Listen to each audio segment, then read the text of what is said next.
Good.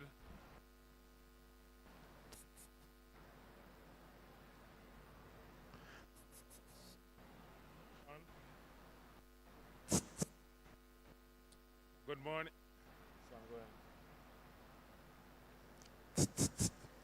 Good morning, ladies and gentlemen. May I invite those who are just joining us to take your seats.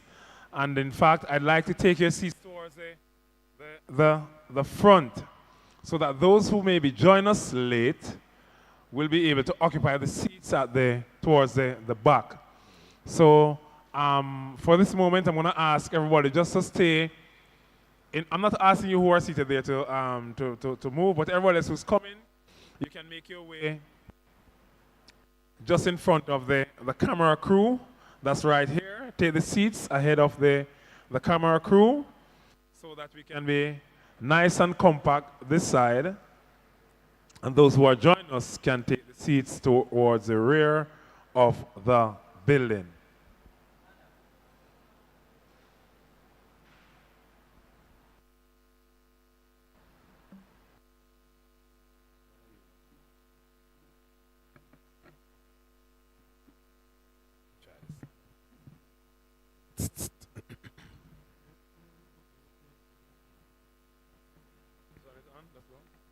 Check, check. Right. Sounding so much better.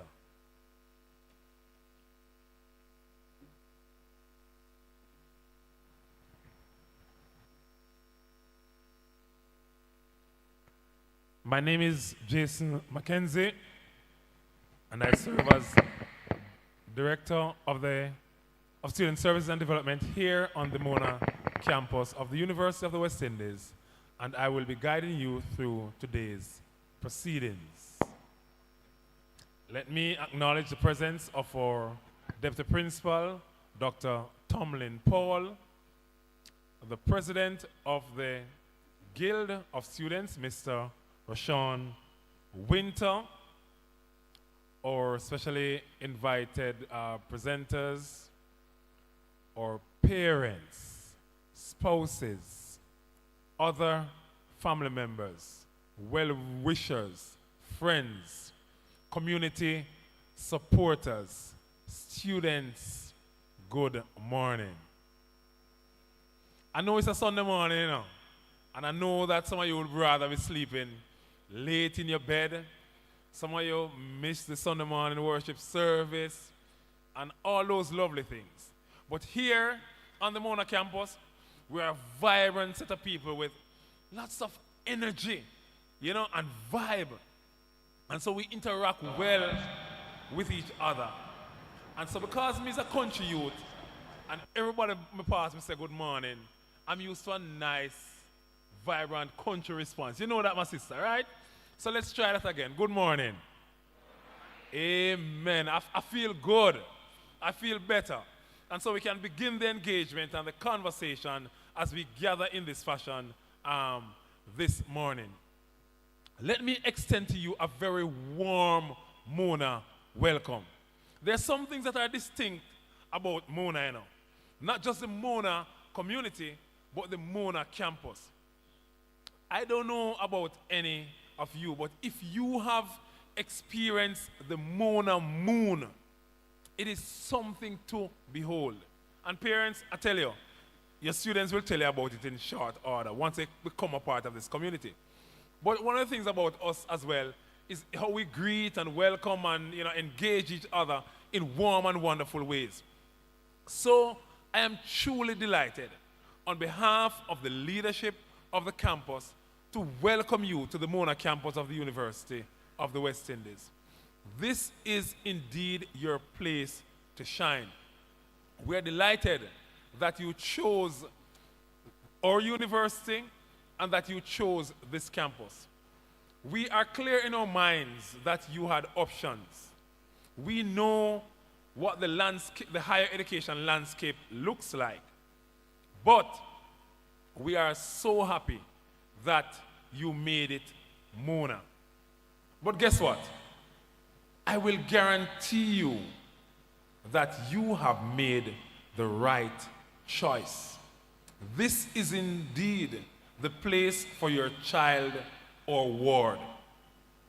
I can say that with confidence because the University of the West Indies remains the top higher educational institution across this region. In fact, based on our rankings by the Times Higher Education, we are in the top 3% of universities across the globe. And that is something to be proud of. So yes man, you can cheer for that. So parents, when you have made the decision to send your child or ward to our institution, you can be assured you have a guarantee of the excellence that these students will experience. Excellence within the classroom and excellence beyond the classroom setting. And so we thank you because we are truly delighted that you made it, Mona. We know that over time you'd have supported your child or ward in different ways throughout their primary journey, even early childhood education, throughout that journey, through secondary education. And now we want for you to do the same in higher education. How you do that may be a little bit different, but the fact of the matter is that we see our parents and family members as important partners in the process of learning and development. And so we value your partnership. We value your input. We value your contribution. And this is why we have invited you here today to share with you critical information that will help you, to help us to educate your child or ward in a fashion that leads to an excellent, world-class product. So today, our intention is to share vital information with you around academic matters, vital information around financial matters, vital information around campus safety and security, vital information around student accommodation on and off campus, information about health awareness, and health and wellness generally. How do you navigate this space to achieve the success that we so crave? Our quest as an institution is to help your child succeed. And so we have created a suite of activities, both inside the classroom and outside the classroom, to develop on the skills and competencies that they already have. We want your child to succeed, to become their best self. And so today, we are operating under the theme, your launch pad for success. We understand the importance of starting well, and we want to give your child or your ward a good start. We want for them to begin well. For those of you who follow track and field, and you see someone like a Shelley and Fraser Price, you know, perhaps the greatest female athlete in this particular sport. And you know that she has an amazing start. And if she gets out of the block before you, you have problem catching her. And so we understand that for your child or ward to succeed, the foundation has to be right. The start has to be right. And so our orientation activities are designed to help them begin well, to empower our parents to help your child to start well. When they would have started well, then we can help them along the journey to engender a sense of belonging here on the campus. So today you're going to meet parents who have a child or children in the same faculty as you, perhaps doing the same courses as you. And so you're beginning to form a network. You know, the students who are here today are connecting with other students and understanding that they belong to the University of the West Indies. You know, and just by interacting, sharing stories, you're able to begin to engender a sense of belonging, knowing that the higher education space is for you and you can do well here. Despite some persons may have a little bit of trepidation, a little bit of anxiety, we have our health services here to calm you, to help you to understand that you can do it and that you are indeed enough because you have already made it to the University of the West Indies. Right? A sense of belonging. And importantly, we want to help your child or ward to become whatever it is that they dream of, they can achieve. And so this orientation today, parents and family members, is to help you, to help us in the process of helping your child or ward succeed, helping them to become. And so it's my distinct pleasure to welcome you to the Mona campus of the University of the West Indies and to say to you, this is indeed the place for your child to shine and to become a student of excellence. But we don't claim to be able to do it alone. We need the support of you, the parents, you, the spouse, you, the big brother or big sister, you, the family member. We need your support. And so, we'll share with you critical information. I ask that as well that you visit the booths to extract other information as we go throughout the day. And ultimately, together, we will work to help your child or ward succeed. Welcome to the Mona campus of the University of the West Indies. I look forward to a fruitful day, and more importantly, I look forward to your child graduating at the end of the process, being a student of excellence. Thank you.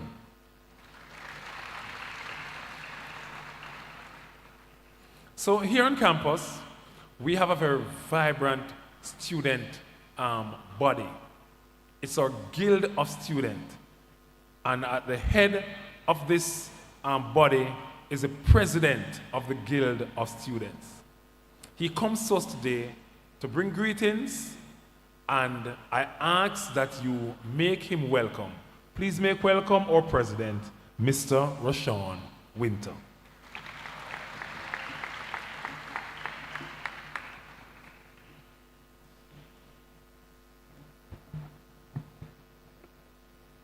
Thank you.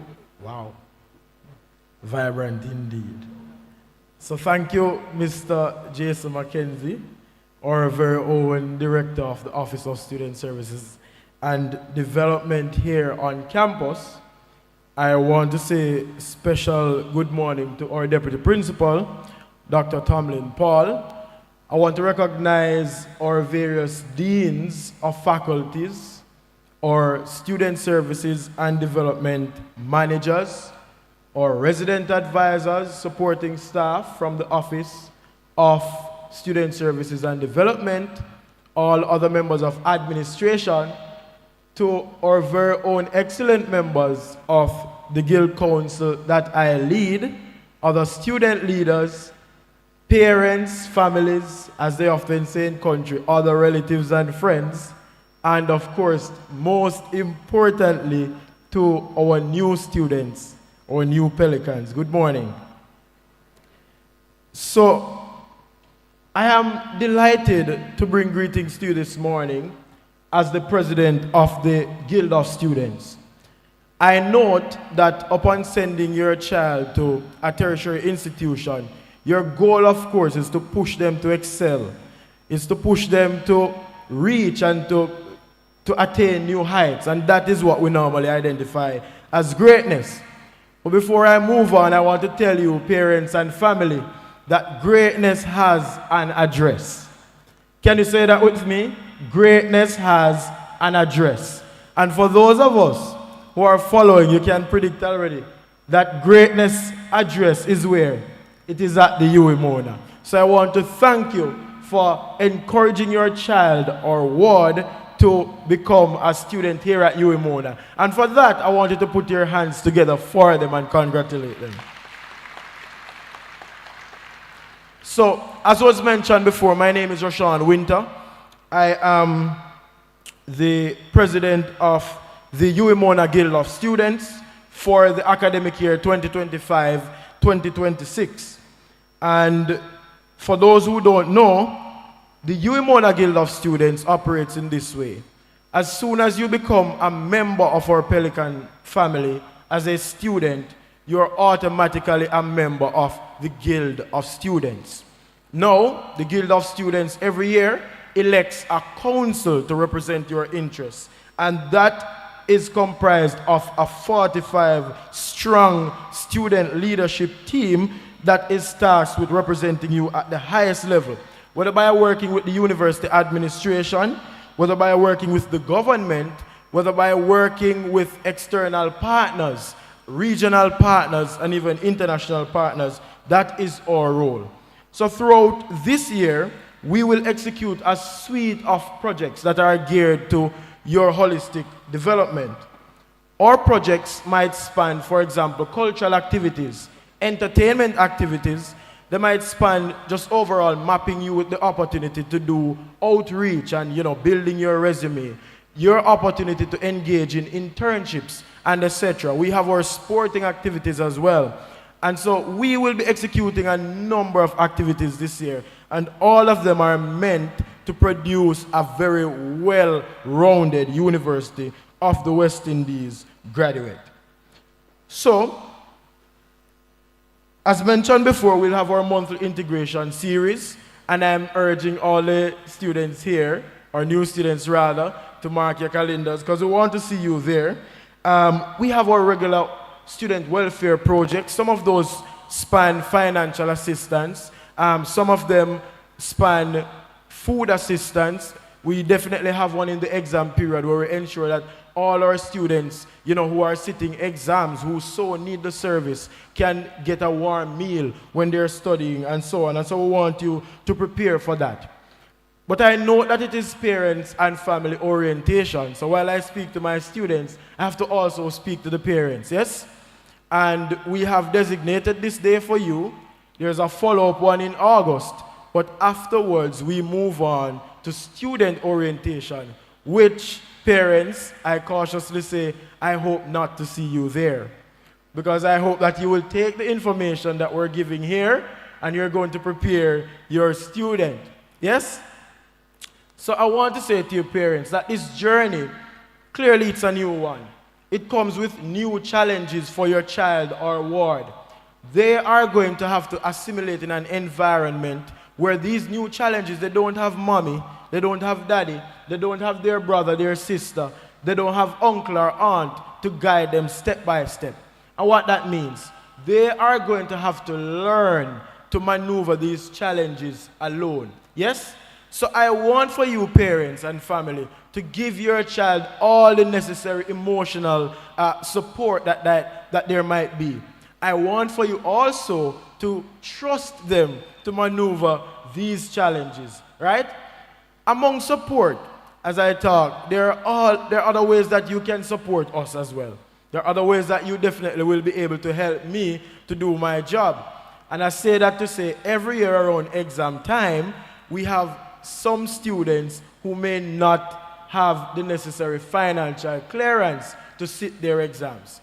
And so the task is then on the Guild of Students, the 45-member strong team that I spoke about earlier, to advocate on your child's behalf and to see how best we can make arrangements for them to sit exam. So I want you to remember that this is the primary way that the Guild president said you can assist him. The payment of fees at UEMONA is oftentimes the role of parents, yes?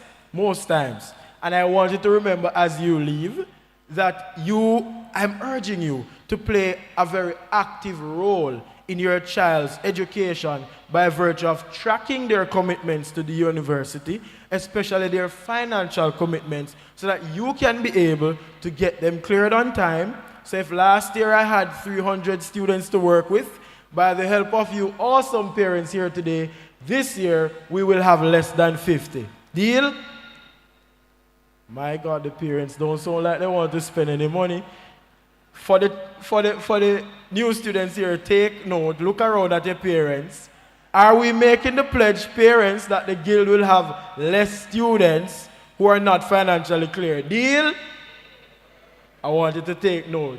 Deal. Thank you very much for that. If your mother didn't answer, please take note of that. Right?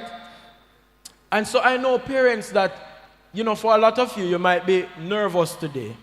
You might be finally at the realization that your little son, your little daughter is finally grown, and you're going to have to ship them off to be here with us for an extended period, and you might be worried, right?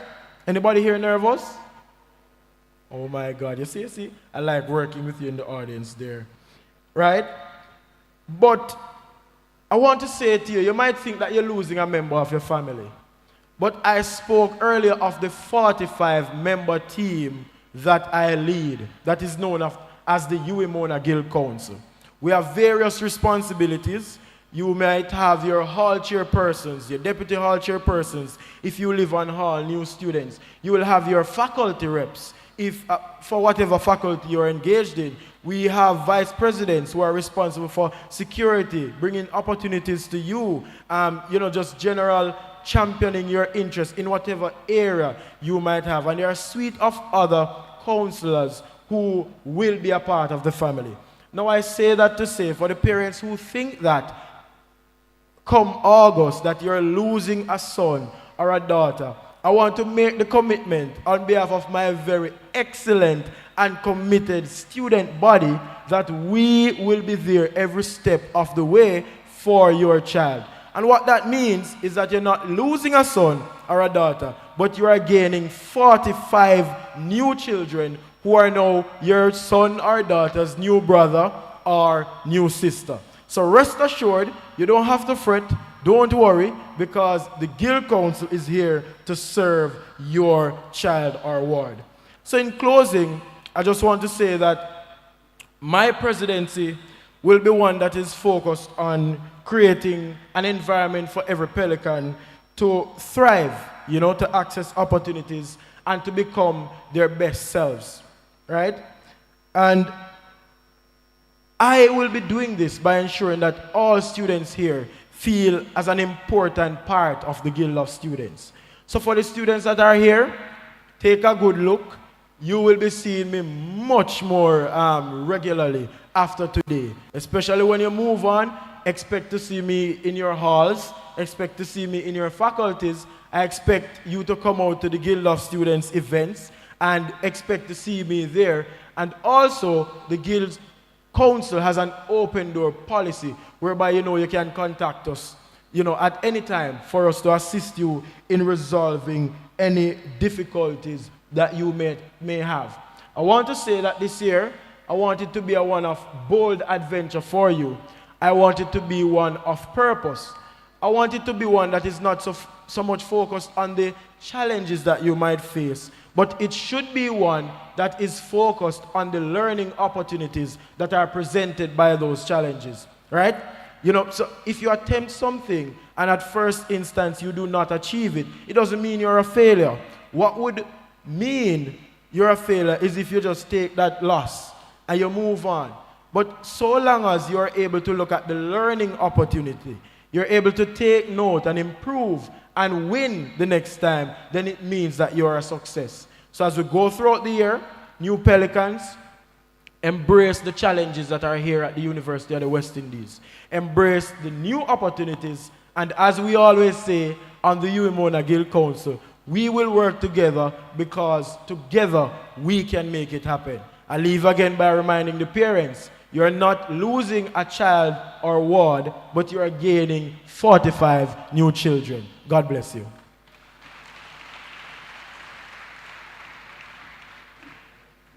No, man, you can do better for a guild president, man. Student representation is alive, and well, and in very, very good hands. So, at the Mona campus, our deputy principal has responsibility for student matters. And currently, Dr. Tomlin Paul serves in that role. He's the one who is driving our student success initiative all across the campus, bringing persons together to work in the interests of our students. And so, ladies and gentlemen, we have no better person at this point in time to address us rather than our Deputy Principal. I ask that you put your hands together and make him welcome to the lecture. And Dr. Tomlin Paul.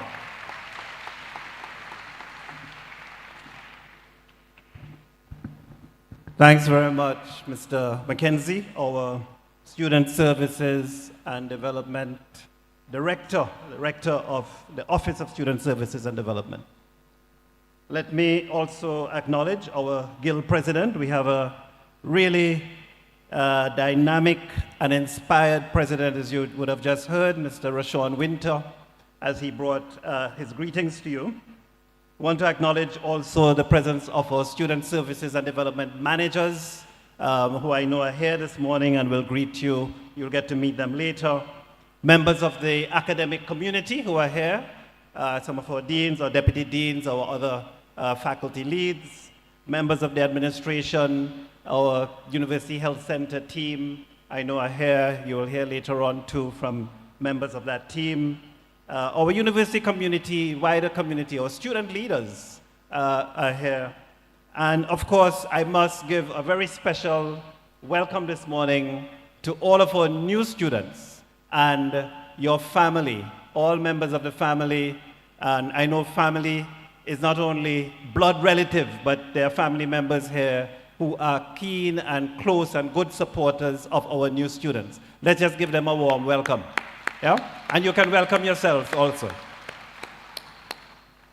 So let me first say thank you for signing up with the UWI Mona campus, and congratulations at the same time.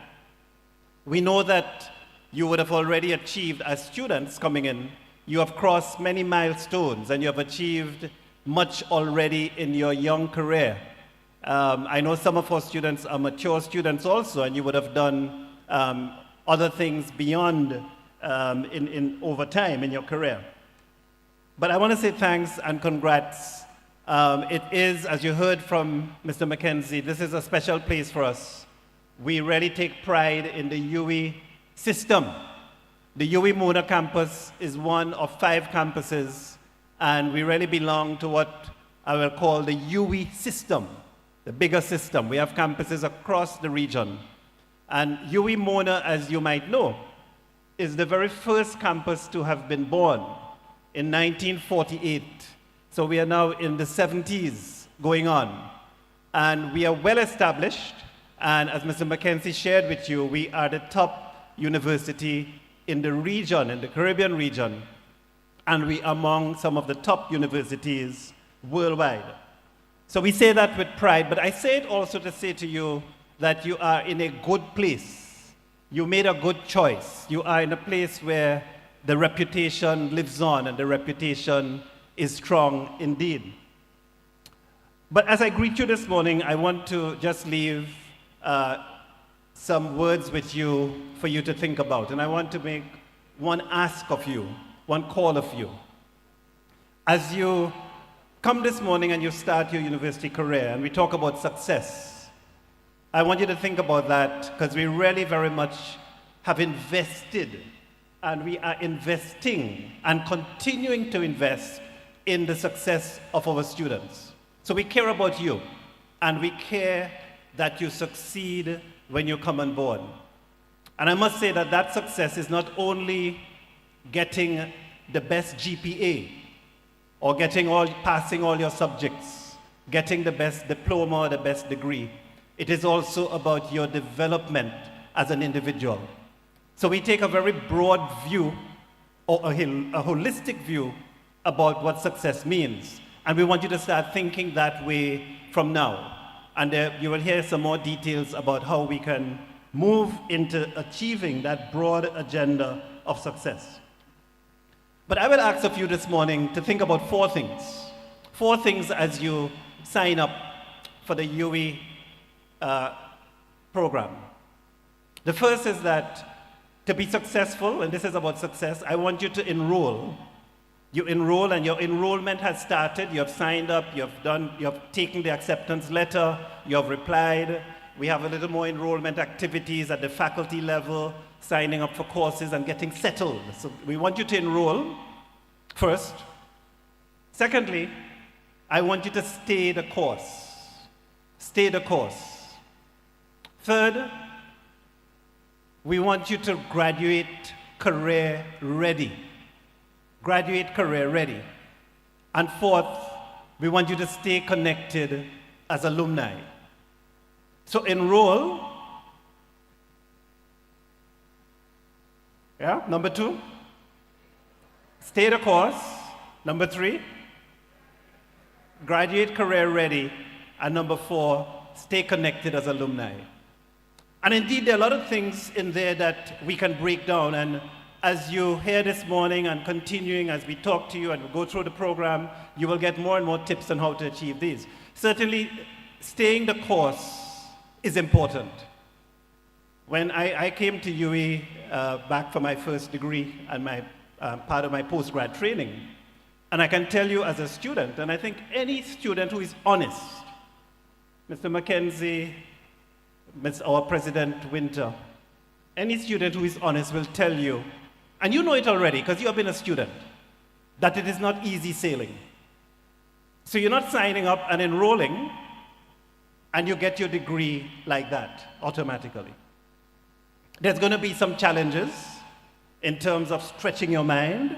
There's going to be some growth. Growth sometimes means, like really stretching and evolving and changing. Yeah? And part of the growth and the learning is how to overcome challenges in itself. So staying the course is not just a passive thing. Staying the course means really engaging and fighting and, working through. There's a talk about what we call grit.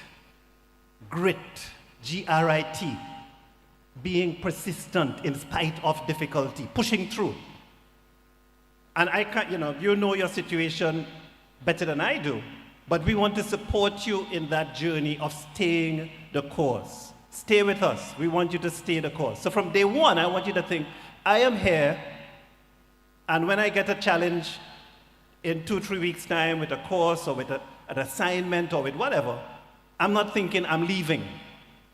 I'm thinking number 2, I've enrolled, I'm staying the course. I am going to stay the course. And the third thing, graduate career ready.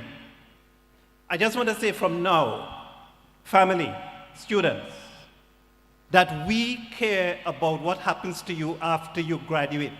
And so the whole issue of graduating career ready means that we are working assiduously. Yeah? Dr. Anne-Marie Williams is here this morning. Make sure you go to that booth, Office of Placement and Career Services. We are working on a strategy. We have a strategy. We are building it out to support you on graduation that you can find the career success that you signed up for this morning. Because it is more than the degree. Think about it. The degree is fine, but you get the degree and say, okay, here it is. What you want is gainful employment, gainful entrepreneurship, being a part of the working community. That's a part of your success. So I want to make it clear to you from now that part of the journey that we are working with you is to ensure that as you sojourn through the UWI Mona campus, year 1, year 2, year 3, year 4, pending, that we are investing in your career readiness. We want to have those conversations. We want to support you through that journey. And then, of course, the last thing I have, stay connected as alumni. That's important for us. We have many alumni in the University of the West Indies diaspora all over the world. They say anywhere you go in the world, you'll find a UWI graduate.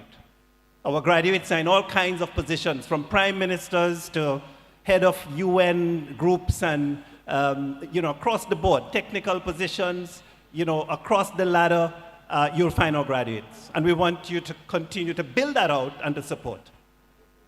So the last thing I want to say, think about it. I want you to enroll, want you to graduate, to stay with us, want you to graduate career ready, and we want you to succeed and stay connected as alumni. To achieve that, the last thing I want to say before I close is that we have on the campus a vibrant, strong, dedicated student success ecosystem. Vibrant, strong, successful, energized student success ecosystem. And like any other ecosystem, the essence of an ecosystem is what? What drives an ecosystem? Connectedness. The first law of ecology is that everything is connected to everything else.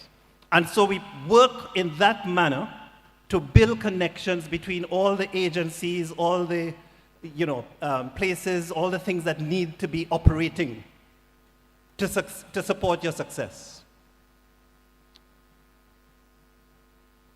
So as you join the UE campus as students, my special welcome this morning for family and parents and all of you who are here to support the student, my special welcome for you is to the student success ecosystem. I want to welcome you all to that ecosystem. And in the essence of an ecosystem, we want to strengthen the connections with you, because that is what the engine oil for the ecosystem is: connectedness. We build it, we sort out the problems, but we must connect and we must stay connected. Yeah? So I want to welcome you in that way. And I want to say within that we're recognizing that when we look at the ecosystem, the role of parents, families, loved ones, pastors, teachers, support, godmothers, godparents, we know what family means. You have to stay connected to your child or your loved one. So as you sign up this morning and we say, welcome to the student success ecosystem, make the commitment this morning that I am going to stay connected to my child, my loved one, whoever it is you're supporting. I am going to stay connected to support. And we'll work out the things. We'll work out the challenges. And remember, the purpose of that connection, that connectedness, is to ensure that my child enrolls and gets settled, enrollment gets settled down, yeah? Stays the course, graduate, career ready, and stay connected as alumni. I wish you all good success. Look forward to working with you in the coming years. Thank you very much.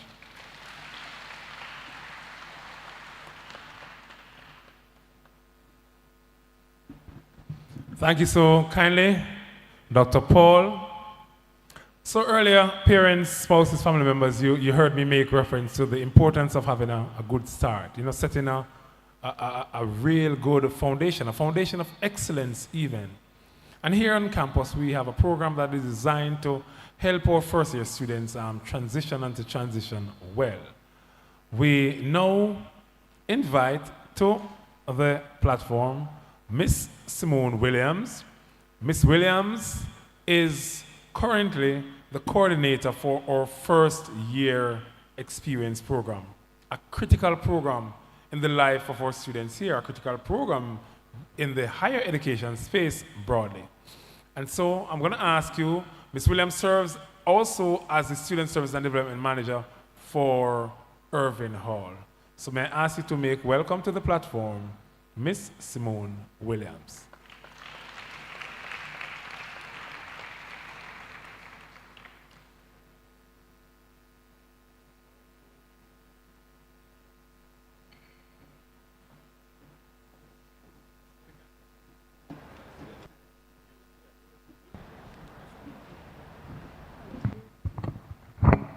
Good morning, everyone. It's really, really good to see parents. I remember when I started UE a long time ago. My mother was so confused. I was the very first in my family to come to university, and I knew nobody in my community who had a university experience. So I must congratulate you this morning on coming here to get some information on how you can help your students succeed. I must acknowledge our Deputy Principal, Dr. Tomlin Paul, Mr. Mackenzie, our Director of Student Services, and all my colleagues who are here today. And first years, I welcome you to the University of the West Indies. You have made a really great decision. So you would have heard Dr. Paul talk about an ecosystem, right? And so at UWI, we understand that when a first-year student comes here, it's such a foreign space. So some of them would have had siblings or cousins or aunties or even parents who came to university. But the times are different, okay? The university has changed, the world has changed, the expectations have changed. And so one of the natural reaction is anxiety, right? Not knowing, difficulty making friends, figuring out classes, working on your schedules. So I'm going to introduce to you today the first year experience, which is a program that we have to help your first year students succeed. And we're going to do it in the form of a panel discussion. You'll get to meet some of our students who have taken part in the first year experience, and they're going to share their experience with it. They're going to share their relationships with you, how that has changed over time, and some tips for you to help your students. Okay? So at UWI, we have the first year experience, which we call FYE for short. And we are not the only university with that program. It's actually across the world. Because we realize if we give support to our first years, they are better able to succeed. They are likely to move on to second year, and they are more likely to graduate. So UWI created in 2006 this first year experience program. It is highly social, so it takes place outside of the classroom. So you get to work in your small groups, so maybe 15 or so students together, and you're paired with a UWI staff, and you meet 1 hour per week together. You don't discuss academics, you discuss life, how you're coping, your stress level, finances, where you can get support. If you're having a problem with an office or a faculty, that UWI person is your contact. You get to know the campus, get to know where to go to apply for scholarships. So it's like your own little nest, right? It's a safe space. And you get to do fun activities together. So it's available to students who live in hall and students who live off campus, okay? And that program is run out of the office of the principal, and it's funded by the office of the principal. So your students get that extra layer of support. So once you're in the first year experience, you can rest assured that some of your heavy burdens and your bigger problems, you'll have peer support, and you'll also have the support of a UWI staff member. Isn't that lovely? Right, so we are going to talk with some of our students who will tell you what their first year has been, and I will allow you to introduce them. We have someone from the Faculty of Humanities and Education, one from the Faculty of Law, and one from the Faculty of Engineering. Now, our campus is very diverse. We have different cultures, different countries, different faculties. So consider this just a snapshot, right? It's not everybody's experience, but you can use this to get a good window into what is happening. So I'll invite them to introduce themselves, and then we'll have a little panel discussion so you can get some more insight. Okay, go ahead, Kava. Good morning, everyone. My name is Chair Vincent, and I study history and archaeology from the Faculty of Humanities and Education. I'm from the Leslie Robinson Hall, and I am now the incoming Female Games Committee Chairperson for my hall. And I'm very excited to share my first year with you. Hello everyone, my name is Hugh Dixon. I'm from the Preston Hall. I am also from the Faculty of Engineering, and I'm excited to share my experience with you as well. Okay, so greetings everyone. My name is Kevin Lewis. I'm pursuing a bachelor's degree in law at the Faculty of Law at the UWI campus.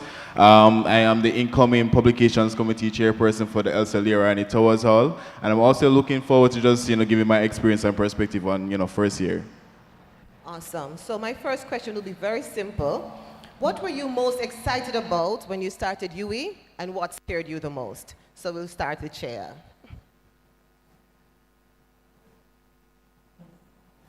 So I was most excited about women and different culture. I'm from Trinidad and Tobago, and I think one of my goals here was not just to be involved in the but really learn space that I'm in, especially studying history.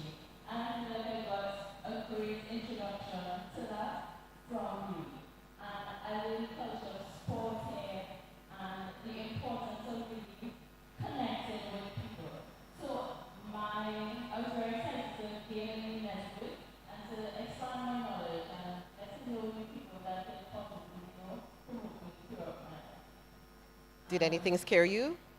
being away from my family. Awesome. And I can understand that for those who may be coming on board who are from Jamaica but will be away from your family, I think one of the most important things is to create an environment that the children that you are supporting to come to you to let them know that there's a space where if they're facing challenges that you are there to help them, whether emotionally, financially, and if they just need somebody to talk to, check up on them, ask them how are they doing, where are they making friends, how is your schedule looking. Those little things make a big difference. So don't be afraid to separate yourself from your family and get to grow in your own strength. Okay, go ahead, you. Well, what I was most excited for when coming to UA was, if I'm being honest, everything. Coming, it was a new experience. This was my first time living away from family. Although I am from Jamaica, it was just exciting to know this was going to be a time where I was going to have to look after myself because, I wasn't going to be in the space of my parents. And what scared me was definitely being away from my parents because now you have to figure out what it is that you have to do for yourself and how you're going to help yourself and survive while you're here. Awesome. And Kavon, you get to wrap this up. Get borrow his mic.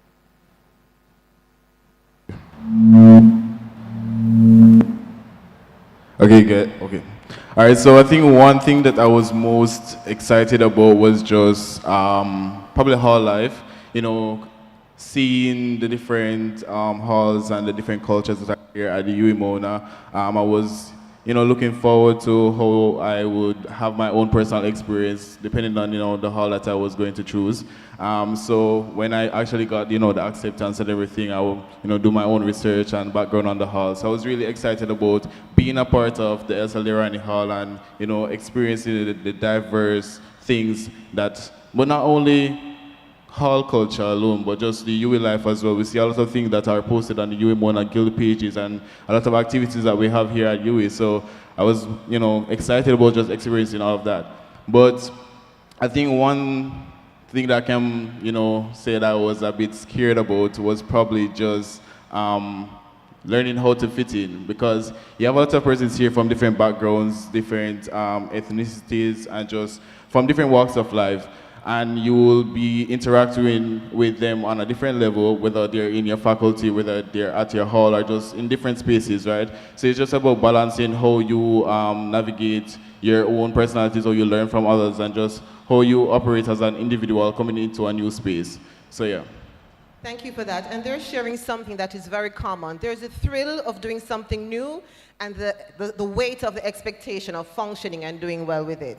Okay, so my next question is, what one challenge did you face that the first year experience helped you to navigate?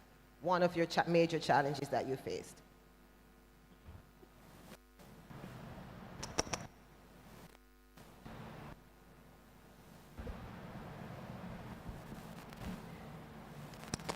All right.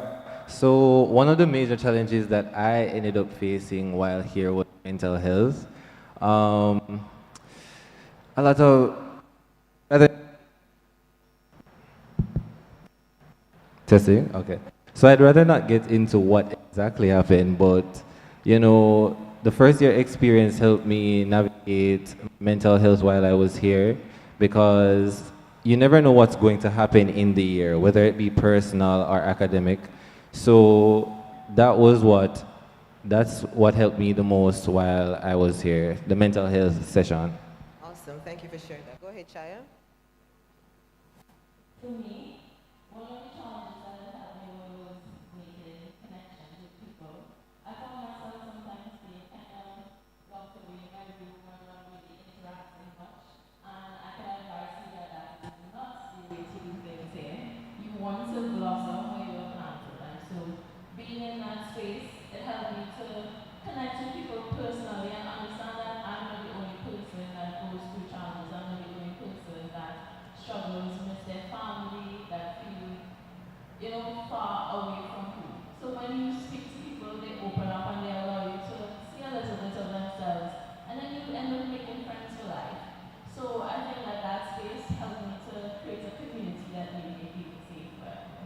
Awesome. Kevin?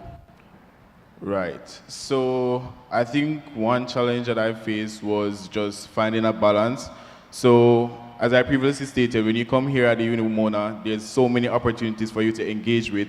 So you have, hall life, but you also have your academics and you have your personal things to deal with. So, finding a balance between that can be difficult when you're coming into a new space. So that was one of the main challenges, but I would advise incoming students to just utilize your resources. You have academic advisement, you have resident advisors, you have so many resources at your will that you can, use whenever you feel like, you're overwhelming yourself, you feel like you're not on the right path. So despite the many challenges that may come to you or you may face throughout your journey here at the UE Mona, always rely on the resources that you have. Thank you. So Kavon and the others made a really important point that whatever challenges you have, UE has a support mechanism for you. But importantly, they also rely on the lessons that you have taught them. So I'll ask the panelists, what were the lessons or some of the lessons you learned from your family or parents that you relied on in your first year?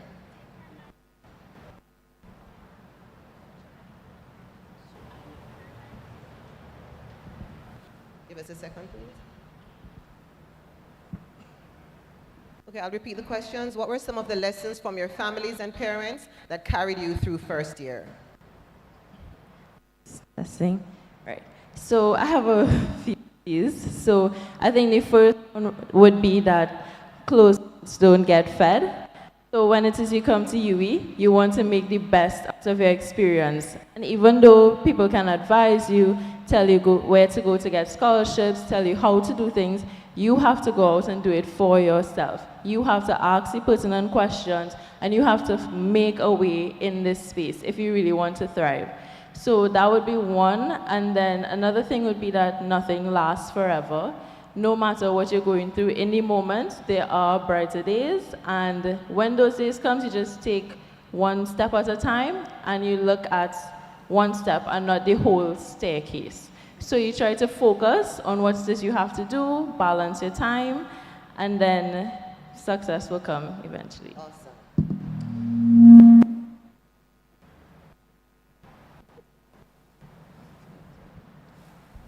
Testing. Okay. So I have a lot of things that my parents have shared with me before I came here. But for sure, one of them that stand out right now is you're doing this for you too, right? A lot of times we tend to make our parents proud, and that is an amazing thing. But you also have to keep in mind that this is going to be what you're going to be doing for the rest of your life. So make yourself proud as well. You have to keep in mind that you are going to live with you for longer than anybody else will. So make yourself proud. Be happy with the decisions that you make. So yeah, that. Awesome. Okay, so one of the things that or my family taught me was, I would say resilience. I didn't grow up, like throughout high school or through my academic journey, I didn't necessarily have my parents always present to give me the level of guidance. So I guess I learned resilience in the sense of maturity. So I was able to step into different opportunities because my parents taught me that you have to know what you want in life, and when you want something in life, you work as hard as possible to attain it. You don't necessarily need somebody to always be behind your back to push you, because at the end of the day, it's your future. You determine what you want to do in the long run. So when you come into the university space, I would say you use that same advice because you're the one who selected your degree based on your passion. You know that you have the skills and the ability to take on that degree. So as much as it will seem strenuous because of the different complexities to it, always remain resilient. Always remember that your parent is not going to be here to, be behind you constantly, to remind you of your assignments, etc. So you have to take responsibility of yourself and your whole, academic and reading for your degree. Awesome. So parents, they have shared with you the lessons that you gave, families, the lessons that you've shared. And now I want to ask them, what is that one thing you wished your families would have understood in your first year? We can start with Kavan this time. What is that one thing you wished your families would have understood? That's a difficult question. Um, I guess one thing I would say I wish my family understood is that I am growing as an individual, and that means that I'm actually going to want to experience new things. So, there's a lot of engaging activities here at the UMONA, so, going to the different carnival activities, etc. That might not be something that your parents, entertain when you were at home, but it helps you to, build lasting relationships, help you to find yourself and actually enjoy your new experience, because if you only come here to read for your degree and, you're constantly in the books, then you will always feel burnt out and drained. So, parents should understand that when students come to the university space, they want to, have some level of enjoyment. So give them grace in the sense where you're there to guide them along the way to make sure that, yes, they're taking themselves accountable in making sure that they manage their responsibilities, their academic responsibilities, but also give them the leeway to have some freedom in the sense where, they're enjoying their university experience at the same time. Okay, Hugh? Well, as Kavan said before, it's a very hard question, especially for me because my parents are very supportive. But if there's anything I could say for the parents of the students sitting in front of me is support isn't only financial. Some of us, there are things that we didn't get to do in high school. For example, me, I came here to UWI and I started dance. A lot of us, we didn't get to do certain things in high school, and when we come to university, this is a space where we are allowed to, go on that journey. And just being there and saying, all right, you're doing this, and if you know that this is something that you want to do and it's not taken away from your studies, then, I'll support you where that's concerned.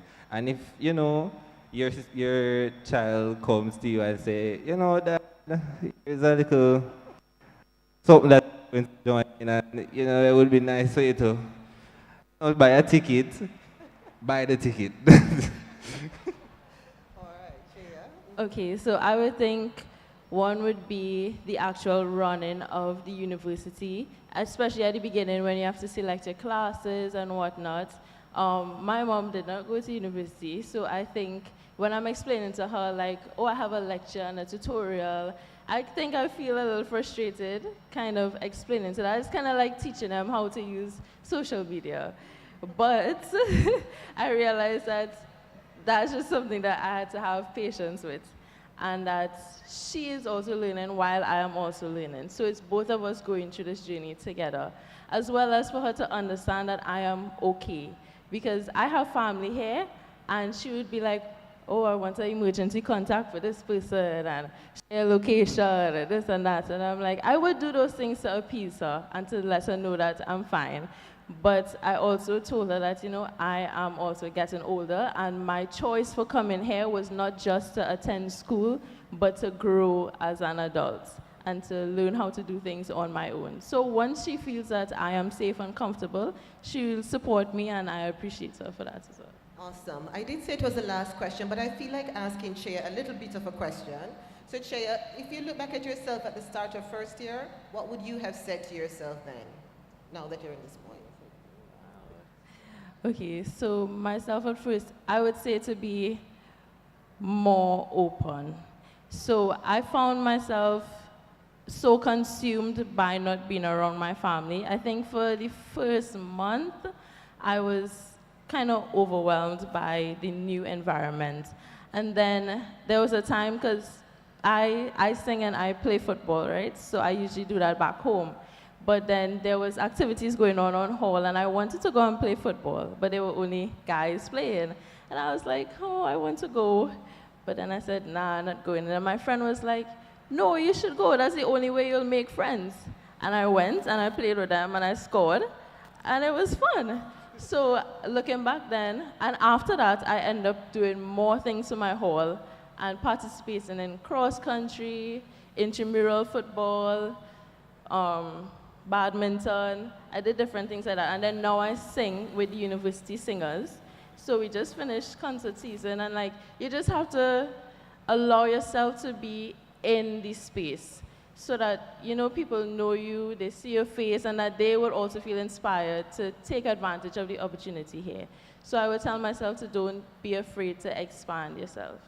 Shaya, Hugh, and Kavan, thank you so much for sharing. Parents, I hope you found this very insightful. Thank you. And I just want to say, even though all these students live in Hall, we also have a vibrant commuting students program and a commuting students office for students who live off campus. So they will also benefit from these programs and the first year experience. Thank you so much. Enjoy the rest of your day.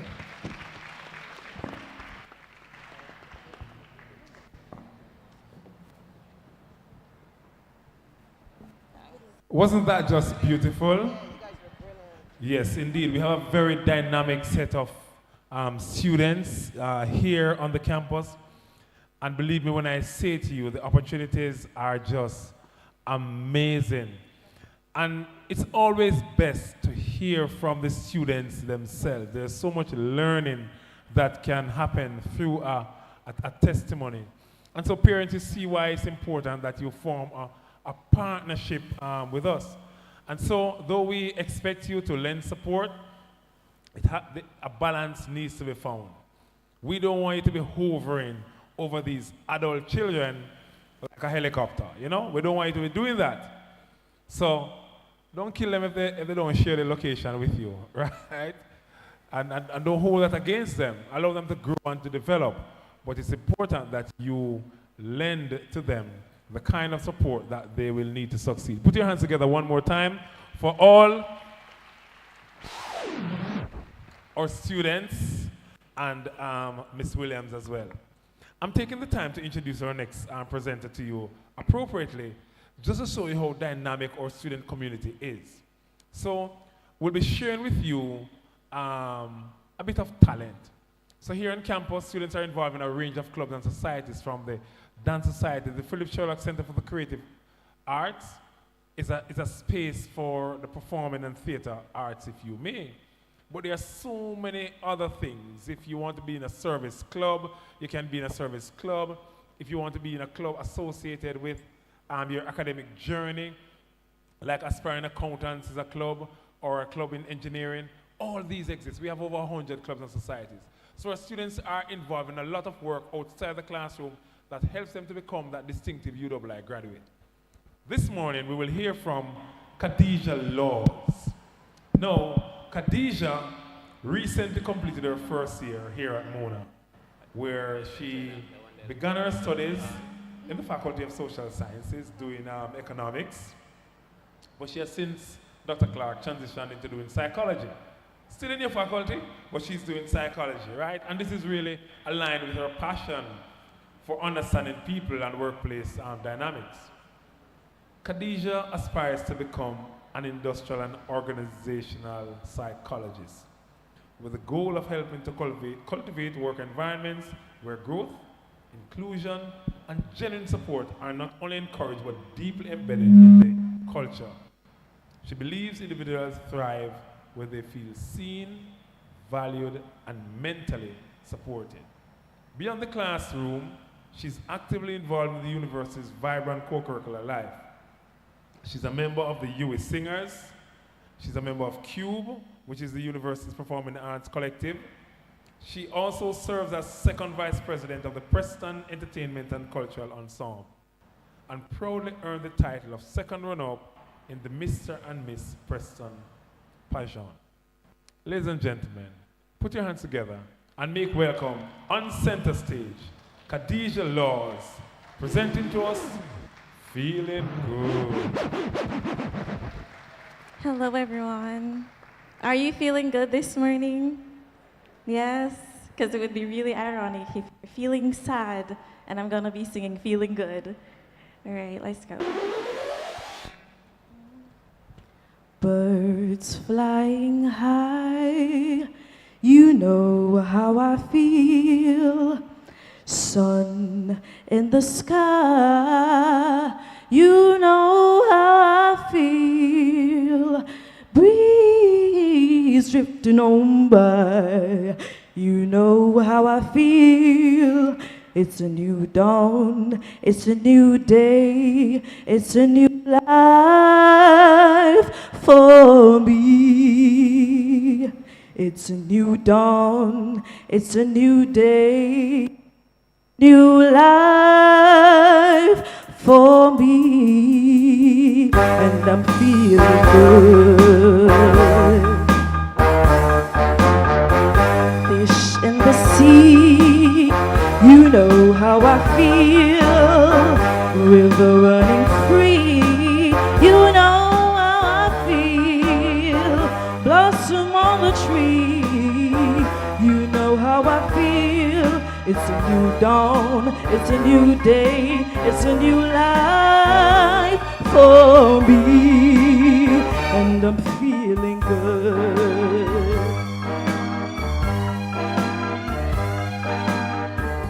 Dragonfly out in the sun, you know what I mean, don't you know? Butterflies all having fun, you know what I mean? Sleep in peace when day is done, that's what I mean. This old world is a new world, and a bold world for me. And I'm feeling good.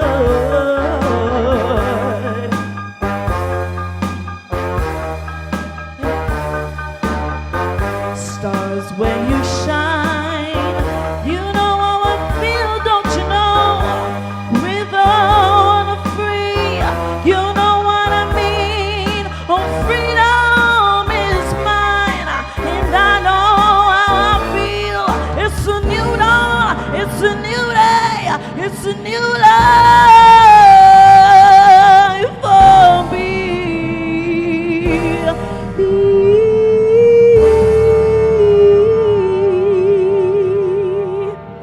And I'm feeling good.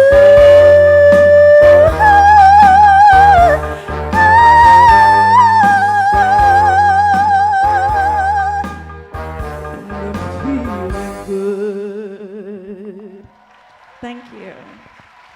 Keep the applause going, man. Don't move it, man. Don't move it. Keep the applause going.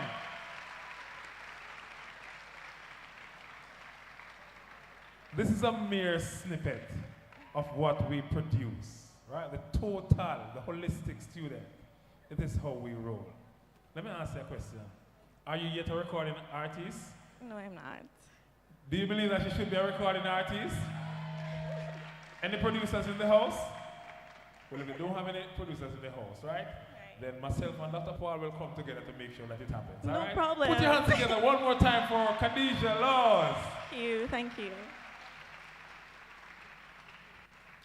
Beautiful. So we're going to have a little shift in the program that you may have, right? But we are continuing to push along because this is your launch pad for success. So, first and foremost, we are an academic institution, right?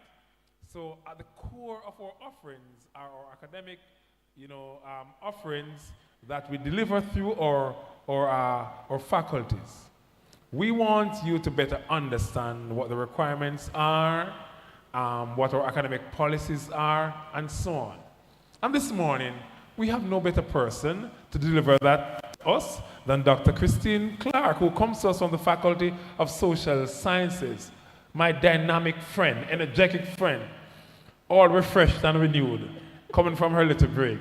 So, ladies and gentlemen, put your hands together and make welcome Dr. Christine Clark, who will take us through academic matters. Thank you. Good morning, and let me take this opportunity to add my own welcome to you all. For some of you, it's welcome back.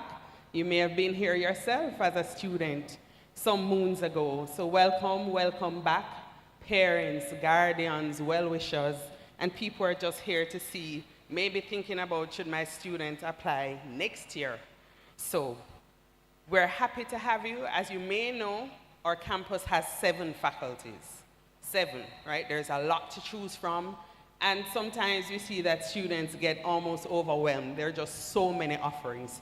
300, 400 courses being offered every semester, right? So you will have to help them sometimes to not go too far, go too wide, and then end up having to tell you, oh, I'm not finishing this year because I need to do some additional courses. Engineering, humanities and education, law, medical sciences, science and technology, social sciences, sports, and the Institute for Gender and Development Studies. As you've been hearing, you may have been hearing this phrase, this is an adult institution. Yes. And that has some implications, but it's not an island institution in that we don't expect students to stay off on their own and figure it out on their own. No. They're adults in that we expect them to have some idea of what they want to do. They will be the ones after today who will be communicating with. The emails will go to them. The login is theirs.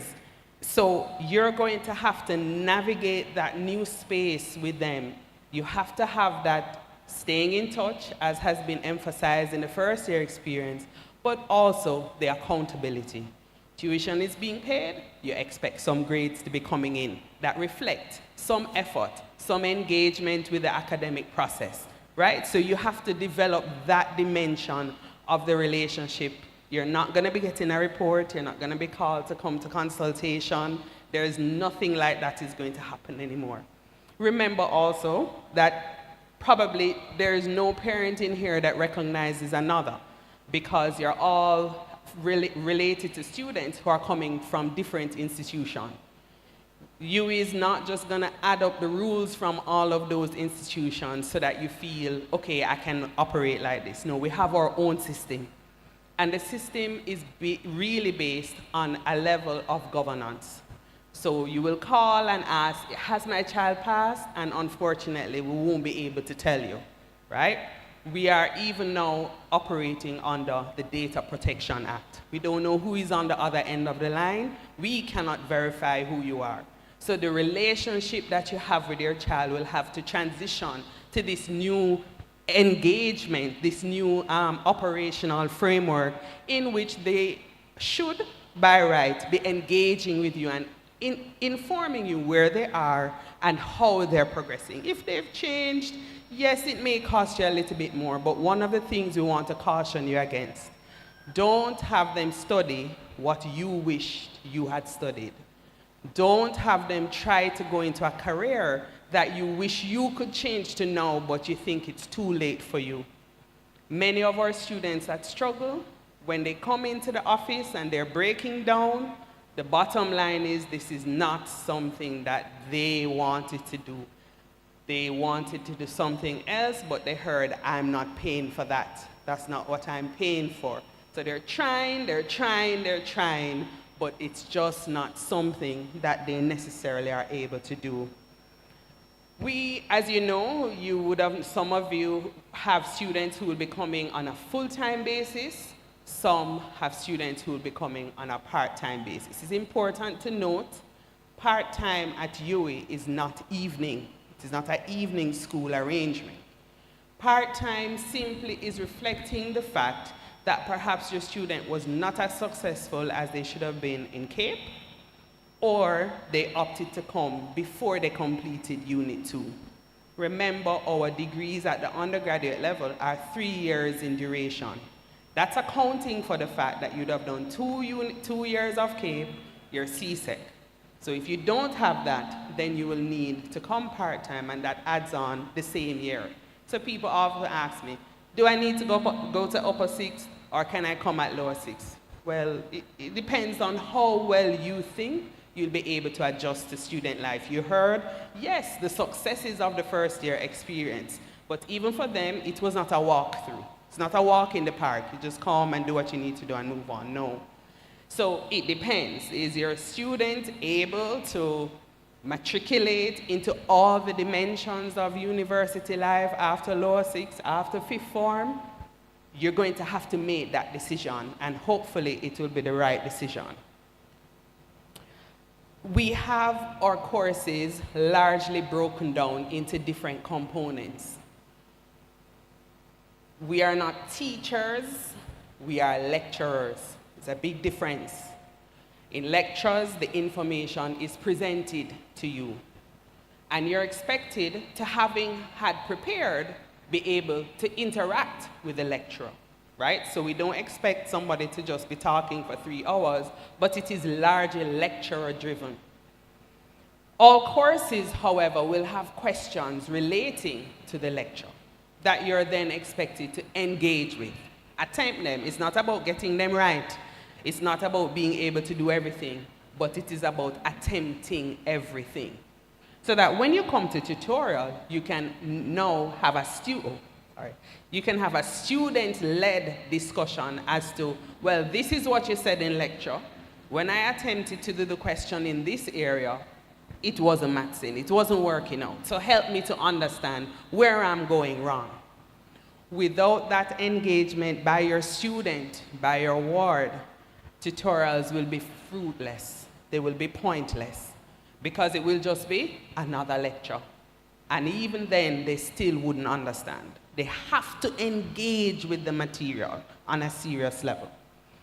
Some faculties would have labs instead of tutorials, of course, or in addition to. There will be internship opportunities in some fields of study. We're moving to try and expand that to all fields of study, so that students can get that dreaded work experience that every employer knows. If you look in the Gleaner today, I'm sure every entry-level position is requiring industry experience, this experience, that experience. So we're working actively in the faculties to expand those opportunities with the private sector, the public sector, where necessary. One thing also to remember is that the classes, it's not about completing a class. It's not about ticking a box and say, well, I did this course or that course. At this level, what we're concerned with is the GPA, the grade point average of the student.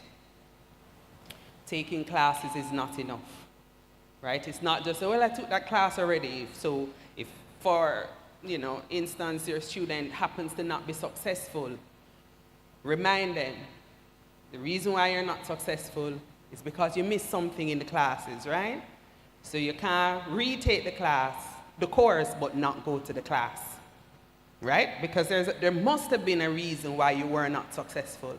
We need to fix it, and you don't fix it on your own in your dorm room or by watching some person on YouTube, because that person is not the person setting the exam that you will be taking, right? So we have to get them to reorient. There must be a reason why you were not successful. Get back into the classroom and work it out. So we also are recommending, they may come and say, oh, the lecture is not this, or the this is not that, or they went and nobody. We're human at UE too, right? Just like the teachers in high school are human. There may be gaps, there may be missteps. Encourage them.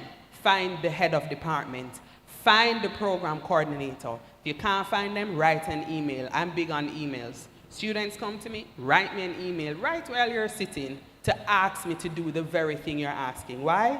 We want to see that paper trail.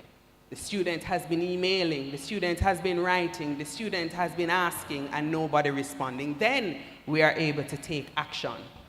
So I spoke about the GPA. So what's the GPA you need? Well, to graduate from UE, you need a GPA of 2.0 out of 4+. Okay, there are students with 4.15, 4.25, they're doing very well.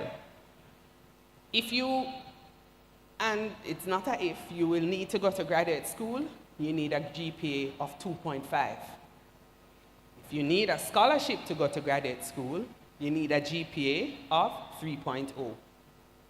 So you see, there's the minimum, there's the desirable, and there's a this is really where you need to be trying to hit. Okay? Of course, in every program, in every jurisdiction, there will be accommodation if there was a difficulty or etc. But that is what we want to reinforce. Remember, we're an academic institution, but there are millions of opportunities to help you grow, flourish, develop as an individual beyond the academics. For students that do really well, 3.0, 4.0, 4.25, we have the dean's list. Each faculty, the dean has a list that they maintain of the students that are the highest achievers. And within that, they're able in our faculty to join our honor society. We give undergraduate awards, faculty awards for excellence. The university as a whole also offers awards for academic excellence. It's also important to know we do have foundation courses here. One is our English language course, which you may have heard about on various media platforms. We also have Caribbean Civilization. We have a science, medicine, and technology course as well. Recently, the university introduced the foreign language requirement for which some of your students will be able to get exemptions because they would have done a foreign language up to CAPE or CSEC, or it may be their native language, so that is fine. We encourage you, I'm not going to give registration information, to make sure that your students, especially new students, are here on August 25, right in this tent for the Faculty of Social Sciences orientation. But all faculties will be having orientation in that week. They must be here because this is where all the mistakes begin. They register for the courses their friends are doing. They go and do courses of all different kinds. They heard something from somebody in the district, and so that's why this is where the mistakes start. And once they miss first semester as first years, then they may have challenges catching back up. Then you hear you will have to pay for summer school and so on and so forth because they're trying to catch up. Although they're only doing, as full-time students, 5 courses per semester, remember now, these 5 courses are like 30 at high school. So don't get into the mindset of thinking, oh, you're only doing 5 courses and you did 15 as a high schooler, so, oh, you can go and work in the days and study in the nights. No, no. Where they got an A at high school, they may get a 50% here. Because we're asking for a different level of work. We're asking for analysis. We're asking for inference. We want recommendations. These students are the ones who will be advising prime ministers, advising governor generals, advising ministers of health. So it's not enough to just tell me something is going up or down. We need to know, so what? So what should we do now? How should we respond? What should we not do? What do we need to change? That's what we're asking from them. It's now no more compare and contrast or tell me the similarity. That's done. They're past that stage. We're asking them to come up to a higher stage of analysis and work. So when they say they're doing 3 courses and they don't have time to do A, B, or C, understand. They're coming to a higher level. That's why it's tertiary education. It's not one step up, it's many steps up. We want them to be quantitatively capable. We also want them to be able to write. We need them to be able to present. And it's not just slides with hundreds of words. We need information, something we can act on. They may even, I said there'll be advisors, but they may even be the prime minister, right? So we need persons who are thinking and operating at the highest level. Even though it's just a bachelor's, yes. Look in the Gleaner again. They want people who are operating, even at the entry level, at the highest level. Nobody wants to train them anymore. They blame us. They say, well, why they came from UE? They should be able to do anything. So in turn, we have to help them to develop those skills. It's not a one-off. They're not going to write the essay and it'll be fine. No, they'll have to write that essay about 6 times for it to be something that can be submitted. Right? So it's a different level. So understand them when they say, I can't come home, I can't come to the church thing, or I can't come to the community event. They really, truly cannot. Allow them the 3 or 4 months to be on campus, to do what they have to do, and cherish and protect the time when they can come home for Christmas, come home for a week just before school starts, because they really are going to be responsible now to chart that course. Every year, each faculty produces a handbook. So for this year, our incoming students, some students are transferring from one faculty to the next. They're going to be governed by this year's handbook. They cannot use the one you used. They cannot use the one for which the faculty they were formerly in. Every year there's a new handbook because regulations change at the university level that then trickle down to the faculty level. Each faculty has their own handbook that explains all the regulations. So if you want to know, you can head on over to the faculty's website, download the handbook, and read it all. It's all there, right? And those are the rules that we're going to be holding them to. Don't rely on hearsay. Yes, you may ask somebody, oh, when you were in this faculty, how was it?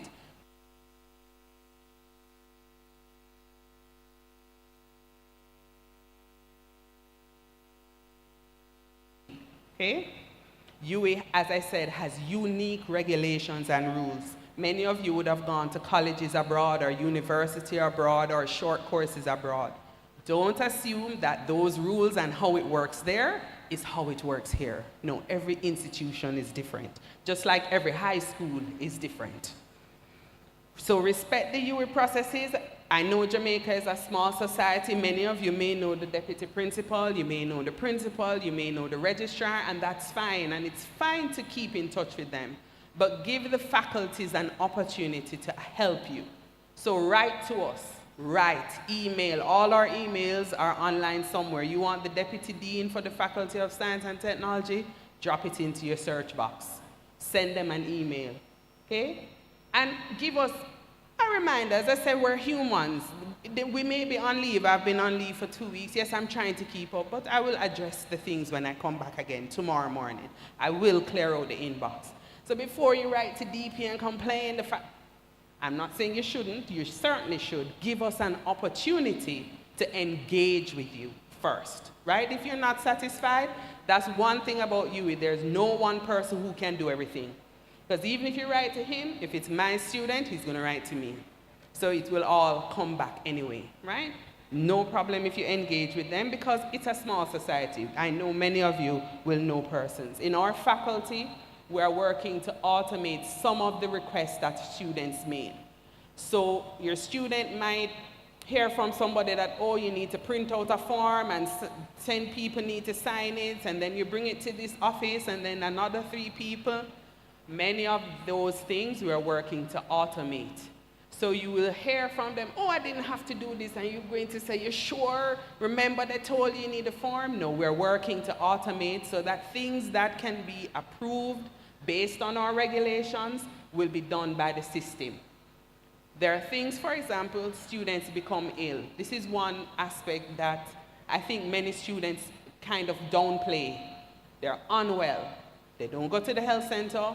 They don't tell you, and then when they get their results at the end of the semester, oh, but I was sick. Oh, but my mom was unwell, and I'm her caregiver, and I had to be at UWI Hospital with her. We need them to be more proactive. Another dimension of this that I've been seeing in our exam irregularities committees, many students have a learning challenge of some sort. There's nothing wrong with that. But nobody is willing to get the assessment done so that we can accommodate them. So what do our students do? They're doing engineering, but they don't understand math. So what do? They go in the exam and try to what? Cheat. Because they're trying to finally just pass this one course so that they can tell mom and dad or auntie or whoever is paying that they're finished. If you know, we're not talking about the brilliance of the students, we're not talking about their intelligence, but if you know that the person needs more time to do an exam, get them assessed so that our exams unit can give them the time they need. We want to accommodate them, but we can't do it on a, oh, they just come to us. In fact, lecturers have no jurisdiction over the exam, right? So I, as a lecturer, nobody as a lecturer can get you in an exam or take you out. If they need time, if they need some other form of assistance, I'm not in that world, get them assessed. We will accommodate them. So now these students have a mark beside their name that they can never get rid of. Never. It always will remain on the transcript. And it's very sad. It's very sad to sit in a meeting and the students say, oh, I just don't understand the math and I've taken this course 5 times. I was just trying to get over the hurdle just so I can graduate. Well, they have to take the course over and they have this mark now on their transcript that will never go away. Get them assessed, get the assessments in so we can facilitate them. There's nothing at all wrong with it. It doesn't have anything to do with whether they're smart or they know this or they're helpful. No. If they need help, let's help them. Okay? Just like how you're helping by paying their tuition because they can't do it themselves, right? Let us help them. As I indicated, remember, at this level, we're about critical thinking. I know many of you have been hearing this because you were in the transition to PEP and all of that, fine. It's a different level. It's not the same. So yes, you did financial accounting. The financial accounting you're gonna do here is at a different level because we pair our programs with any industry standard. So our BSc accounting is paired with ACCA. It's not a little university thing that we just kind of make up to hold the space. No, it's actually getting you ready to the ACCA. So the level we're at is to get our students as close to the industry standard in any subject they're studying as possible. You may have heard about marathons being on offer for different courses at UWI. Remember, you're paying your school fee for a product which combines lectures, tutorials, or labs, or whatever the other sessions are. Office hours where the student is guaranteed to be able to sit with the lecturer to understand what they may be missing. There is no need for any payments for marathons unless they're from the established university system through the ASU with a person who is teaching them something relevant to the course. Many people are offering marathons who never even came to UWI. So they have no idea what we're teaching. They don't know anything about necessarily the way in which the lecturer needs the analysis done in the exam. So many people say, well, I went to the marathon and nothing we did in the marathon came. Yeah, well, the person doing the marathon doesn't know about the course, right? So just tell them to be careful when you hear them talking about it. Ensure that is something sanctioned by the university. As I said, it's multiple times harder. We're looking for analysis, synthesis, research, innovation, computational skills, diligence, and as I mentioned, we want the highest level of academic integrity. We're not bothered by AI. We want students to use AI, but it must be used responsibly. You cannot, just like how you can't copy from a textbook and paste it in your work, you can't copy from AI and paste it and hand it in. It's the same story. It's about academic integrity. And we certainly want them to be responsible. All of these you'll notice, yes, they will have industry-specific information, but we want them to leave with skills that wherever the industries go, whether they come or they go, or they're new or emerging or dying, they can move on to the next industry. We want them to have that highest level of resilience. As I try to close, I just say, remember that not being successful in a course is not the end of the road, or even in multiple courses. We give students warnings the first time their GPA goes below 2, so they know. At that point, with every urgency, they should be making their way physically into their department with every urgency to get help. Where did I go wrong? The first thing is, once you are not successful in a course, request the go-through and turn up. Many students request the go-through and never turn up for the go-through. We allow them to look at their paper, compare it to the question paper to see where is the gap, where did I fall down, so that they can rectify it. Of course, as I said, we're humans. If there are errors that are detected, then we have a well-organized process to change their grade. And it has sign-off at every level, okay? If they believe that the paper was marked unfairly, they can pay for a remark. If there's still a challenge, you may need, again, the assessment. That's the first thing. There are tutors available to help them. Perhaps we can recommend that they do the course with another lecturer. There are many different things we can do. So it's not the end of the road. So don't blow the fuse or, anything else. Remind them that the university has processes that can help them. Help them to come back to us. We can also, depending on the situation, you heard about our singer, she changed from econ to psychology. I have students coming from AXI to do accounting. I have students coming from biochem to do psychology. Students enter the university thinking, yes, I want to be a biochemist or a nuclear physicist. And then within the first week, they realize that this is not really what I want to do. Don't bash them. They're learning, they're figuring out. Pure math is different from the math that they're going to do here. It's far harder, it's far more abstract. And some of them just are not able, with all the effort that they put in, to engage with it in a successful way. Allow them, within your family context, of course, to try and say, okay, so where do you want to go? Where do you think? That's the beauty of having the handbooks online. They can read, I know it's quite a bit, to see, okay, in which area do I think I may be better able to use the skills I have and the interest I have and the opportunities that I see to change or to transfer to another faculty and pursue another major. They need support. We know that life happens. Family members become ill, as I said, they become ill. Some of them, we know, are working or will have to work. The finances are an issue, peer pressure issues. Support them, encourage them if they're ill to go and seek medical help. We get many medical exemptions from the health center, through our health center, and we adhere to them as far as is instructed.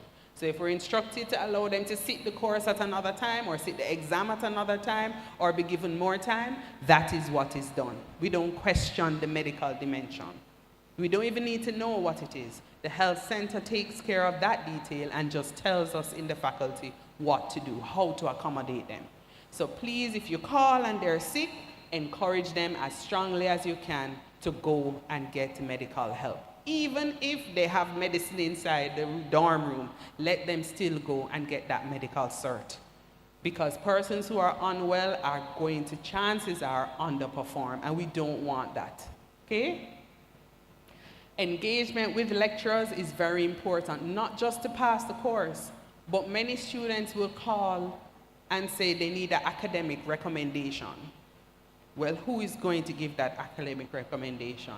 It has to be somebody who taught you a course. So hiding in the back of the lecture room, hiding in the tutorials, or not coming at all is not going to benefit them in the long run.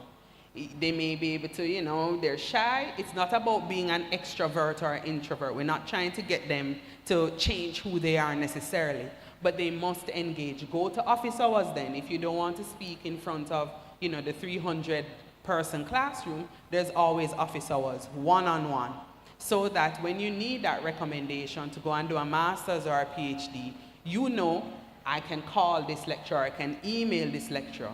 And not just one, have a few, because our lecturers also do move on, right? So it's important not just to pass a course. Exchange and study abroad is something that we encourage. Many students go and do courses at St. Augustine, Cave Hill, and also at our international education partners. There's no problem. We work it out internally, and the students go and have a wonderful time and also experience different learning cultures as well as different social cultures. Help them to grow, support them, but hold them accountable. Check in, probe when you can, but understand that they're also trying to figure out who they are, how they will operate. So you may not get the answer you want, you may not get it in the time frame you were hoping to get it into. But encourage them always to be diligent in everything. If they found they can sing, let them be diligent in singing as well as the schoolwork, okay? Help them to reach their highest potential, to seek and accept help.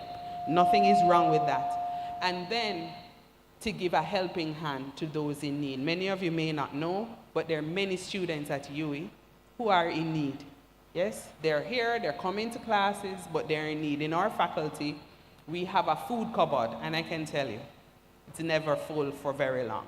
Students are encouraged to come, and those who have excess are encouraged to come and put something in the cupboard for somebody else who is in need. I know that a major challenge that students have, especially when it comes to exams, and this is where parents, guardians, sponsors can help, the financial clearance. It's critical. Remember that even though you may see the tuition, oh, it's being paid at a particular time, or you're on the payment plan, expenses are accruing daily, right? So our campus registrar and his team have set up timelines, have set up options. If, as far as you can, alleviate that part of the mental stress. When our students come to the exam room, the first thing is to swipe their ID. So you can imagine when your student comes and it's a red. Take that away, because then they start running up and down campus. Imagine you're doing an exam in this very time, and you have to come all the way to medical sciences to find the dean or somebody, but even the dean can't help you, because as I told you, exams are not run by the faculty section. It's run by exams. We have no jurisdiction. Can't get you in. Can't. Okay? So as far as you can, and we know situations happen. This is not a kind of denigration of parents, but as far as you can, help. If they're responsible, try and remind them, remember you need to pay by this day so you can go and do your exams, without that being a part of it. Mental health is big on this campus. Or support, as far as we can in the faculty, we will try, but we refer the students to our colleagues who are experienced and experts. Just got approval for a pilot of a mental health check-in app. So you might hear your student talking about it, oh, I'm using this app, I'm checking in. It's part of our outreach to them to say, we understand, yes, we're an academic institution, but the academics works on wellness, on health, right? So we recognize that. Many of you will know or are here yourself, even though you're a parent, you may also be studying. We take pride in supporting mature students as far as is possible. It's a different set of challenges we know that you will face, but we ask that you reach out. We cannot know what's happening with you. I can't read the minds, or I can't always read the body language perfectly to know, okay, this one needs this, but that one needs that. Reach out, okay? We want you to remember, again, some students, you may have them here, and they're doing the degree you wanted to do.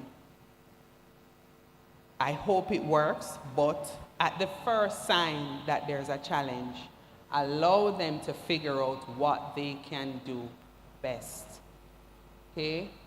Many persons try to live out what they didn't get or how they didn't get it through. Students, I don't see it working, right? For my 3 or 4 years as being deputy dean, I'm not seeing it work. The students are struggling. They are unable to connect with the material, and that is a downward cycle. It's a vicious cycle, okay? So allow them to pursue the program, or say to them, just try it if you want for this semester. Once you see the signs, please allow them to explore. Within the family context, of course, I'm not saying you're gonna do 3 years of level 1 courses just to figure out what you want to do. But what I'm saying is they can explore, whether through visiting the clubs in the faculty, or faculty has many clubs, the accountants, the economists, the banking and finance students, the psychology students, all of them have their clubs. So you can go and engage them and see, what is this really about? The guild, they're probably the most knowledgeable about some of the challenges that the students face, right? And they try to have sessions, encourage them to go. I know commuting students may have a little bit more of a challenge, but make the effort. You have to put out the effort to get the results that you want from your students. Some of them we know will have to take a break, and we have systems built in for that. If they come and say, I have to take a break, I'm not. Once you are convinced that they have gone through the processes within their faculty or with OSSD, and they're saying to you, I cannot allow them to take that break. I guarantee you, when they come back, even if they have to come back on their own dime, they will come back and be successful at whatever it is they will have to pay for themselves. Don't let it divide the family. Allow them to understand what this life really is about. And I'm going through it myself, and I'm saying to you, it makes sense. Yes, guide. Yes, speak. Yes, give the direction. But at the end of the day, still provide that nurturing environment where they can possibly, if needed, fail, but continue to receive the support that only you, as parents, as guardians, as well-wishers, can give. We will do our best from our perspective, but there's no replacement for that village that you would have created, that environment that they're used to. You heard all of them here, 3 different backgrounds, but all missing home, all missing family, but learning through our structures how to engage with a different environment and a different space and still thrive despite missing home, despite having a mental health challenge. So support them, remind them, academic integrity, ethical behavior, decency, civility. We prize them right here at UE. It's not about taking off your wig or throwing up your skirt. That's not what we're here about. We're an academic institution, and we expect their behavior to adhere to that in every situation. They're upset with their fees and their hall fees. We expect them to proceed up to the deputy principal's office or the registrar or the principal's office in a very dignified way. We don't expect expletives. We don't expect the cussing out. No, that's not what we're about here. Protest, yes, but protest as an academic, right? And they are supposed to be able to write your letters, make your representation, go through the guild if you don't think you have that voice. There are many avenues to get redress. Many of the guild reps in the next few weeks will be messaging myself and our dean about students with this problem, that, and we try to work through it one by one amidst all the emails and all the frequent walk-in visits. There are avenues to get their grosses aired, and many students have made suggestions that we have taken on board. But it has to be done within the academic environment, okay? So graduation, I hope to see you all in the next 3, 2, 1, or 4 years, depending on what your child will eventually do, right? It's our next event here in this tent where we'll see you, and we'll be happy to hand over a University of the West Indies graduate back to you. We know that it is a very emotional time. I'm even getting emotional here talking about it, to help Robia students, get them on this platform and see them cross on the other side. That's what we have in our mind. Despite the negative things that you may have heard about UE, we are here to get your student onto this platform in 3, 4, 5 years.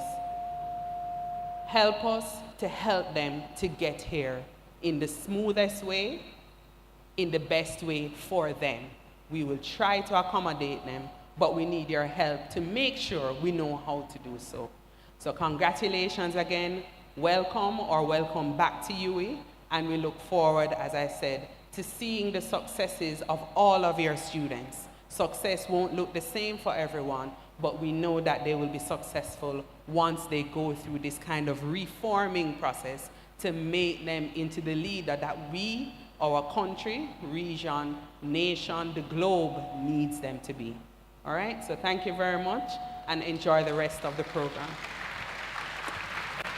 Stay or go? Thank you very much. Thank you very much, Dr. Clark. We're going to be entertaining some questions now. So parents, if you have a question or two, I'm going to invite you just to step to the microphone in the aisle, ask your question, and between myself, Dr. Paul, and Dr. Clark, and others among us will be able to address your questions specific to academic matters. Oh, so it seems Dr. Clark's presentation was so clear, you're on board, you understand, we can move. So this is the final thing that we'll do for here, and then you'll take up. You have a question, miss? Please proceed to the microphone. We'll try our best to answer same. Good morning. Regarding the first year session, just want to know, I'm here without my son, wanted to know if he will benefit from the panel discussion at the student orientation. Also, what is the specific composition of the first year group? I know you mentioned you staff and the group, but is it all first years together as a group or different years as well as the youth staff? Okay, thanks very much for that. So there is an orientation designed for our students. So come August 21 and 22 in particular, we'll have general orientation for all new undergraduate students. As a part of that exercise, the students will benefit from hearing about the first year experience program and how that will be conducted. But certainly, it is a program designed for first years. So the composition of the groups will be just first year students. So you'll have the staff member who will be the guide or facilitator as a part of the group.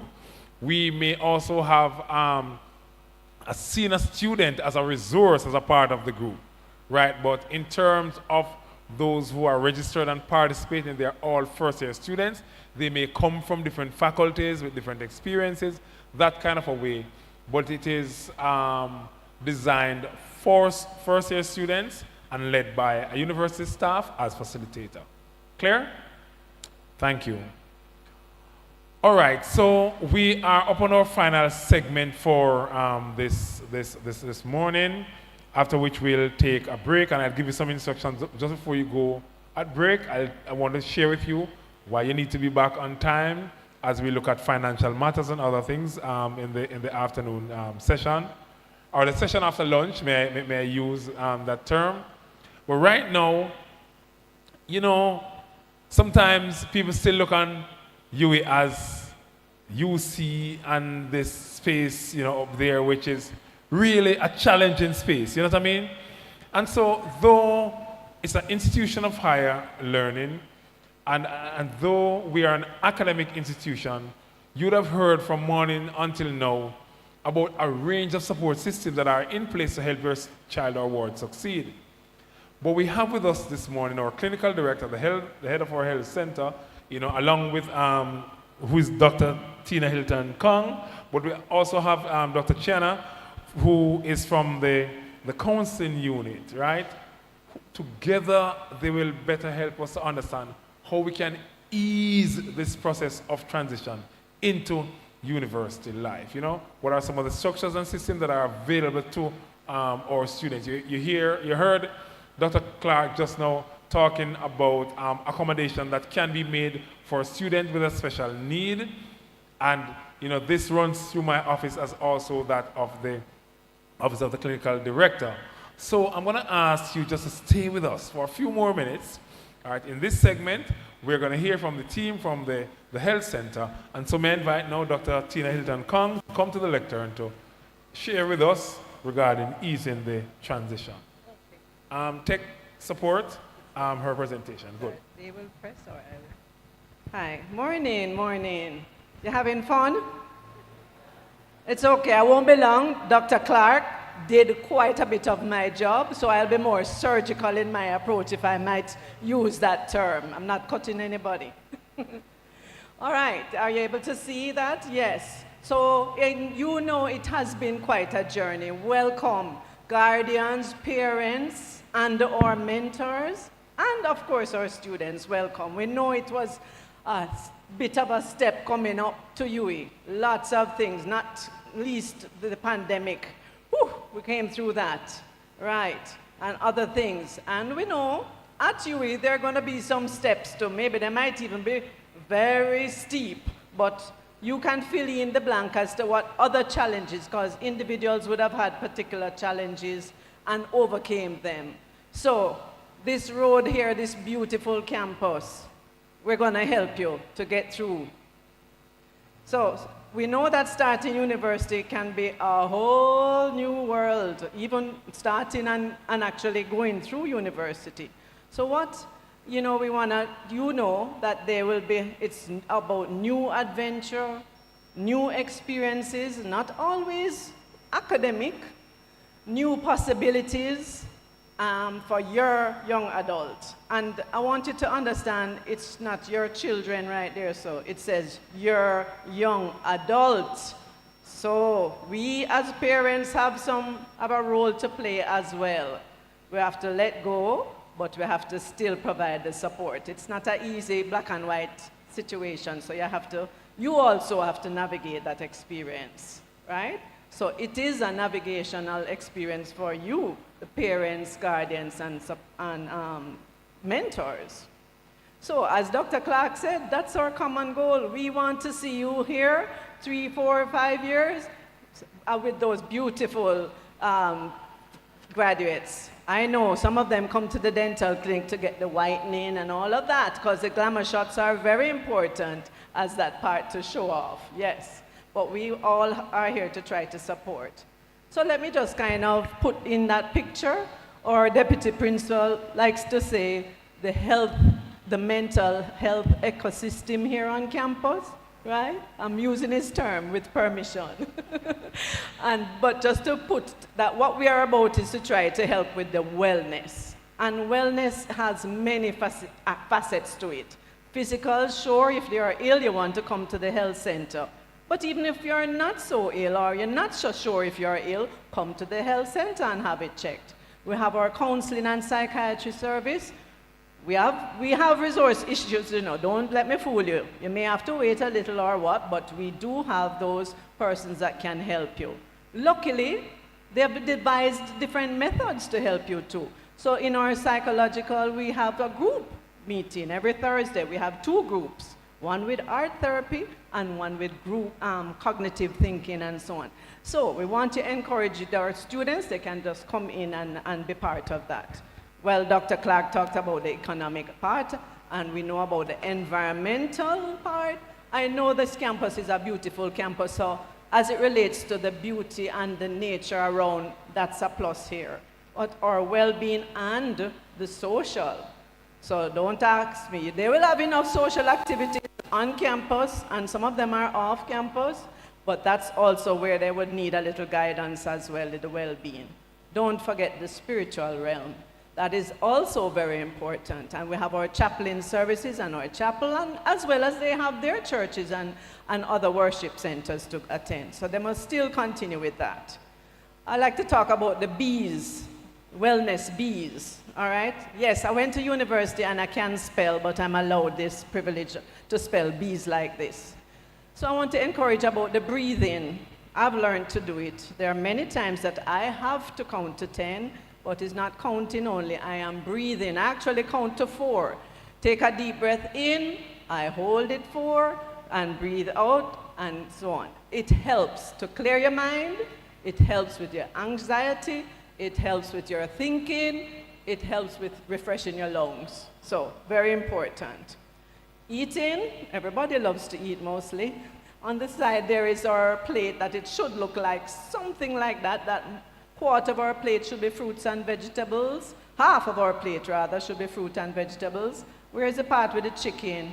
Oh my, it's probably only like about, what, a little 1/8 or so? But we know how our food plate looks. Enough rice and whole heap of chicken.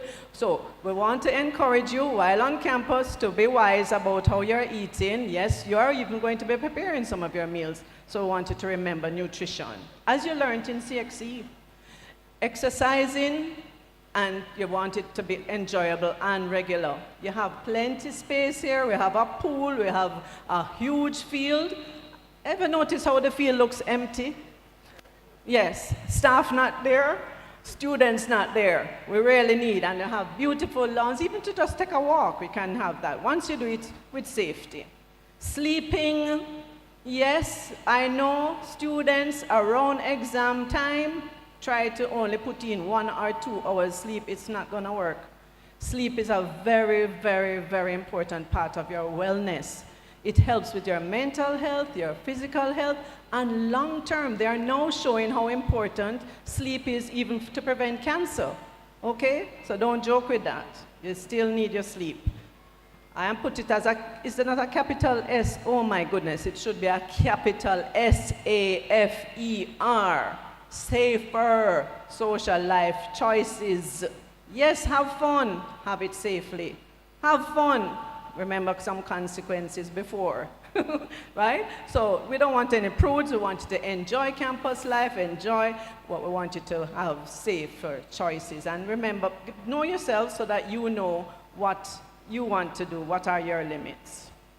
Take rest, take time to adjust. It's an adjusting period. While I was listening to Dr. Clark, I was getting a little emotional, but more like remembering my adjusting period too. So it can be quite a formidable task, and that's why I'm also encouraging the counseling unit. Many of the persons who visit the counseling unit, it's about the difficulty adjusting, and it's okay. They are there to help you adjust. So take time to cope, take time to heal. Unfortunately, for some of them, those steps that they had to go through or are going through are some serious, serious things. Just like a tree, sometimes the tree, while growing up, it had fire to go to this, to try to get rid of and then continue to. So drought, periods of drought, I'm just saying figuratively. So there are some folks who will be needing time to heal. And so we want to encourage this. Normalize seeking mental health care. Unfortunately, I can tell you, I have had parents who have taken the student from the hospital saying that they don't need, nothing wrong with them, they don't need no care. The stigma of seeking mental health care is still alive and well, and we don't encourage that here. That's not part of the ecosystem of our mental health care. Mental health is very, very important, and we encourage you to help the students. So, just in case you don't know, this is where the health center is. It's many roads lead there. You can get it from the Irving Gate, or you can get it from the post office gate. It's right along that road here, right here, Gibraltar Camp Road. So we're very historic too. We are over 60 years old, you know, so, but we try to be current. So once the student has their UE ID and they're going to have their health card, please let them collect it. Many students still have there are some cards there from probably 3 years ago. They have never collected it. Once they have that health card, they can access the services without paying anything. If it is, that is just for a visit and so on. That includes counseling visits, that includes medical visits. Not for a medical. If they have to do a medical, they have to pay $4,000, I think it is. The pharmacy, the card pays part of the pharmacy fee and the rest. We have a pharmacy at the health center too. Very reasonable price. It's open to outsiders, so come and check it out, all right? The health center is for students, staff, dependents of staff, and or retirees. So sometimes we're serving 3 generations of UE folks. So we also will, at times needed, we'll refer students. Oftentimes, most times it's referring to the university hospital, which is quite nearby. The students have an option with the health card to see their private doctor. They would have to pay more with that. So the services, we have the medical services, dental services, as I said, the pharmacy. We do offer some vaccinations. You have to make an appointment for that. We have a private lab there Tuesdays and Thursdays that they perform tests, and you can use your health card there. And of course, we have our mental health services. Here are some of our mental health practitioners. Dr. Chiana, stand up for them. So if you can spot him, his picture is a little bit dark there, right? So he's one of our services. Some of our counselors are part-time. They have different days. We are also that new approach where we're having them placed at a faculty. So just recently, and for this academic year, we will have Dr. Chambers at the Faculty of Science and Technology. medical faculty have two, what they call PPDOs. So we're seeing that that might be a better approach for our students. There's also that counseling phone service, UE Helps. It's not a right away, it's within 24 hours that they will get a response. So they can call, it's private, they can have discussion. The person who does that line actually also currently works with us, so they can also, it allows for, if necessary, an easy referral into the counseling unit. So, some tips for this transition. As Dr. Clark had said, emphasize students' well-being, encourage them in managing the workload. Boy, when I was listening to her, you know, she said, don't let the guy will come to this. Yes, sometimes that may be so, but if they manage that time, maybe they can come to some of those things because they know how to manage, how to work well and how to play well. Beware of burnout. That is a fact. And some of the things that will predispose to that would include like missing out on sleep and so on, not paying attention to the anxiety. The whole issue of the stress, we find that a lot. Many of the students that come around exam time, that's our busiest time. November before the final exams, April before the May exams and so on. And a lot of that is the financial stress, right though? Many times it's that financial stress. So try as best as possible, don't let them have to feel that. And build resilience. They're not children, they're adults. So you want to let them learn to build that resilience and emotional stability. So health is one of the pillars on that launch pad for success. So help them to soar like that rocket, not going to have a health and wellness rocket to get them through life. And with that, the sky is the limit. Thank you so much. If there are any questions. Oh, I just wanted to mention, since Dr. Clark brought it up, so we will provide the necessary information to exams to say if they have to be exempted from because of a medical condition. We do not say what it is. So we don't say they had appendicitis, we don't say they had schizophrenia, we don't say that.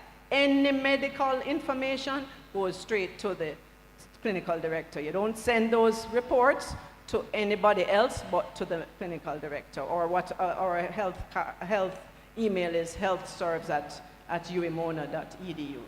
And let me tell you though, I find that I also need documentation, so I'm not going to definitely, when somebody come a sub story and so on and say, oh, poor thing, darling. No. We have to follow what are the regulations, so we're going to need that report and so on and so on.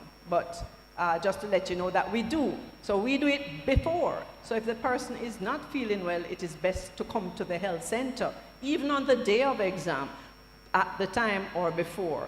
When you go to your private doctor, I'm going to tell you it's a lot more rigmarole in terms of trying to get those documentation. So I would encourage as far as possible. I know it's not always possible, but as far as possible, as it relates to exam exemption, best to come to the health center. We will advise. Okay?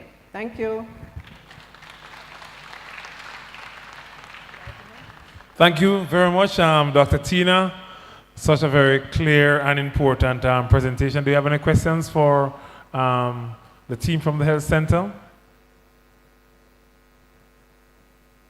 Okay, beautiful. So let me share with you now how we are going to proceed. There are a couple of persons with questions. Please go ahead with your question.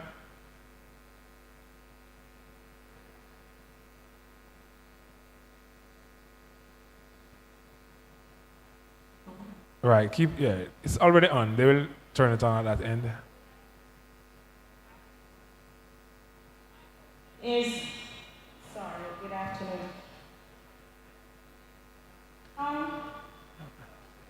All right, so this microphone is, can we get the next microphone to her, please? No, we want it for the benefit of the other parents, the question. So a microphone is coming to you, please. While the microphone gets to you, just to remind you that there are a number of booth holders around. We're inviting you to make contact with them during the period of the break. There's National Commercial Bank, Scotia Bank, The Student Loan Bureau is in the house. Check them out, please. Infinity, Credit Union, VMBS, Seven Crave, SAS, which is our Student Administrative and Support Services, Georgia Lane Hall, SWAT, that's Student Work and Travel, as also the Office of Placement and Career Services. We also have the Office of Student Financing, right, Ms. Lamon? And you'll be hearing from them later on in the program. So these are key partners in this process here. Make sure you check out the booths as well. And when we leave here, you go for a break for about an hour. There are some persons around who will direct you as to where to find the eateries on campus. You have to do that quickly. And return for our financial session or safety and security, matters of student accommodation and so on, that we'll quickly go through in our afternoon segment. A number of the financial institutions that you see with booths, you will hear from them briefly as well as to what are some of the offerings to help you to finance your higher education. So over to you now for the questions. Okay, once again, good afternoon. My question is to Dr. Chang. Regarding a student with medical conditions that must be disclosed, what if there is documentation of the student condition being placed? Is there a way for it to be placed on file? However, my reason for this, if there is an exam and that student have that situation arise and can't do the exam and cannot be able to do the exam, will the child be exempted or not be exempted from the exam? Thank you for that, and that's very important. So if the person, young adult, not child, knows that they have a specific condition that is going to require some amount of accommodation, as Dr. Clark said, that has to come through to us and the Office of Special Services and under Student Services. So, so that student should come to the health center. They will let us know. We get all the documentation. For example, they may have an assessment that was done that says they need, not only for exam, many of the assessments has recommendations throughout. And I find students only business with the exam part. But the assessment and recommendations has to do with how you study, and all of that. So any other condition, maybe seizures, whatever, they come, they let us know as soon as possible, not 2 days before exams, because we have to look at it. We advise the special services, and then they make the accommodations. Okay? All right. Thanks. So I just want to reiterate the point for the benefit of all parents. If you have a student with a special need, it may be a learning condition, as early as possible, get the documentation to us. It can come to my office or to that of the clinical director, because we want to be able to do all the processes to offer the accommodation and the facilitation beforehand. So don't wait. If the student is already assessed, get that documentation to us even now, so we can get the process going and put the necessary systems in place for the benefit of the students. Oftentimes, it's coming to us too late in the day, and whereas we'll try to facilitate, we don't want that to happen, so we're asking you to do that at the earliest possible point. All right? Thank you. Yes, afternoon. A good parent here asked the question that I was about to ask. So I had a second question. It was to Dr. Clark. In terms of advice for the students, how will that?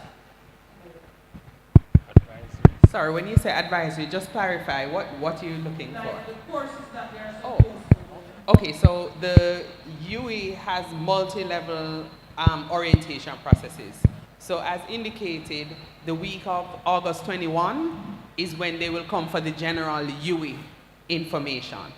The following week, the week of the 25th, that is when they come to their faculty to get information, whether it's registration or they did sociology in Cape and got a 1 and they want to get an exemption. How do they do that? All of that information is that last week in August. And then we start teaching September 1. Okay? They need to be here Don't let them tell you, oh, but even if they got something from their department to say register for these, they still need to come for orientation because everything can never be told to them at once. Our handbook is more than 300 pages, right? And every student comes with a different academic profile, a different everything. So they need to come and put their case with their undergraduate. They need to know who is their undergraduate coordinator, who is the head of department, who do they go for level 1 issues, because all the issues is not a one-size-fits-all, right? So they need to come and engage with us to meet with the deans of their faculties and know the persons to whom they should write to or engage with for what challenges they may face. Yes, so in the last week of August is when we'll go through all of that in detail. For FSS, we'll be here in the tent. I can't tell you where the other faculties will be. Yeah, but everybody will have orientation that week. Yeah? Good afternoon. Faculty of Social Sciences, that's FSS, yes, thanks. Right, and so you'll have detailed information as to the when and where of faculty orientation. Just bear in mind that the week of August 25 is faculty orientation. Right, so based on the faculty that your child or ward is, they'll get a schedule of the activities for that particular faculty. Okay? Good afternoon, and thank you all for your very beautiful and informative presentations. I am just not being the devil's advocate, but just looking at the next of kin. You have that on your system, a next of kin arrangement. I'm looking at students and getting ill on their programs. Talking from an informed position, where sometimes, because if you remember the students up there, they say they want to be adults. Some of them, the first year, are leaving home and they don't want to be, they want to figure it out. And I'm using that term I heard a student use before. So they didn't want to share with their parents. Is there any system in place that the next of kin can be informed if a child probably have a mental breakdown or because sometimes they want to figure it out and they might have, for example, get in a sexual relationship, get pregnant, they don't want their parents to know, so they probably do an abortion and they're sick. But because they're adults, they're going through this and they're not doing well, but they would have done well with the parents' support. They could have had a mental breakdown because they didn't organize themselves well or they're just not managing the material. But because they're adults, their parents they don't know what is going on until they see some grades that say, what are these and what happened? And sometimes it happened 6 months ago, or 3 months ago. So what is the next of kin? Where does the next of kin come in if the child does not give you they don't allow you to, the important, sometimes they can't remember their number because they don't want you to know how to access the information. So what is in place to protect that child and protect the parents too? Okay, so I hear that question and I understand it. And we have to balance that. They have the right to have their individual therapy and so on. The therapist, as it relates to those sort of mental things, the therapist, that's one of the things that they will be going through with them in terms of asking what is the support they have and who they consider and so on. So it is a navigation. It's not going to ever be unless they give us permission to disclose. In fact, even for me to get the medical report from another doctor, they have to sign to say that they have given the doctor permission to give me the details. By the way, when they go to a medical doctor, they need to get a medical report to say what the specific condition is. It's not medical condition. The doctor cannot write medical condition to me, okay? But I understand there's going to be a bit of to and fro, but we are bound by the Jamaican laws as it relates to health and mental health too. So we have to also balance that. Of course, if it is in the interest of the person's like immediate, urgent help, yes. And oftentimes, one of the first persons to be notified when they're on hall and so on are parents. Or next of kin. Thank you. All right, so we take these final 2 persons and then we take the break.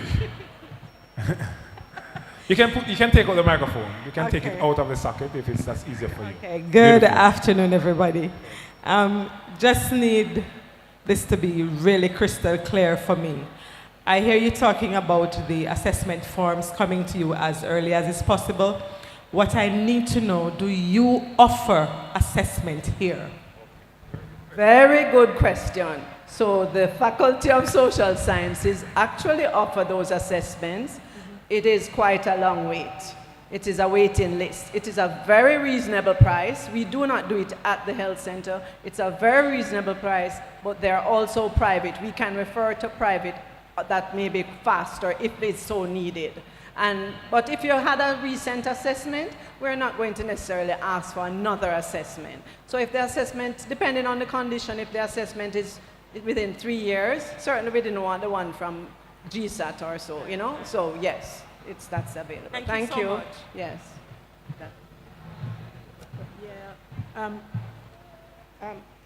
Dr. It's okay. Just Dr. Tina is fine too. No, Dr. Clark. Oh, Dr. Yeah, in everything that you were saying, and so I was listening, and I didn't hear you touch on like the accommodation for boarding and places where they. Right, so that you will learn about in the next session. Okay. So on your program, you'll see something to meet the student service and development managers. Yeah. You have an opportunity to connect with the hall to which the student has applied, or if not, to our community students office. And if you even did not apply, we'll help you to understand how you can apply for student on-hall accommodation, or if you wish to live off campus. So we'll do that in the afternoon segment. All right? Okay. And Clear? in that, you will like give us the details of the who living off campus. Right. So they'll get a chance to meet, if the student is living off campus, they'll get a chance to meet the manager who coordinates off-campus accommodation. All right? Okay. So they'll get to talk with that person at 2 o'clock this afternoon. And my things dealing with those, maybe in this, the other section is where you come in to give us the cost of the courses and stuff like that. Right, yes, that will happen in the financial segment. All right, thank you. Thank you. Ladies and gentlemen, you've been a fabulous audience. Thank you very much for being with us. We need to come back at 1 o'clock. I want to send you home early, so please be back at... I hear some people ask for 10 minutes more, right? That's not as much as I can give you, 10 minutes more.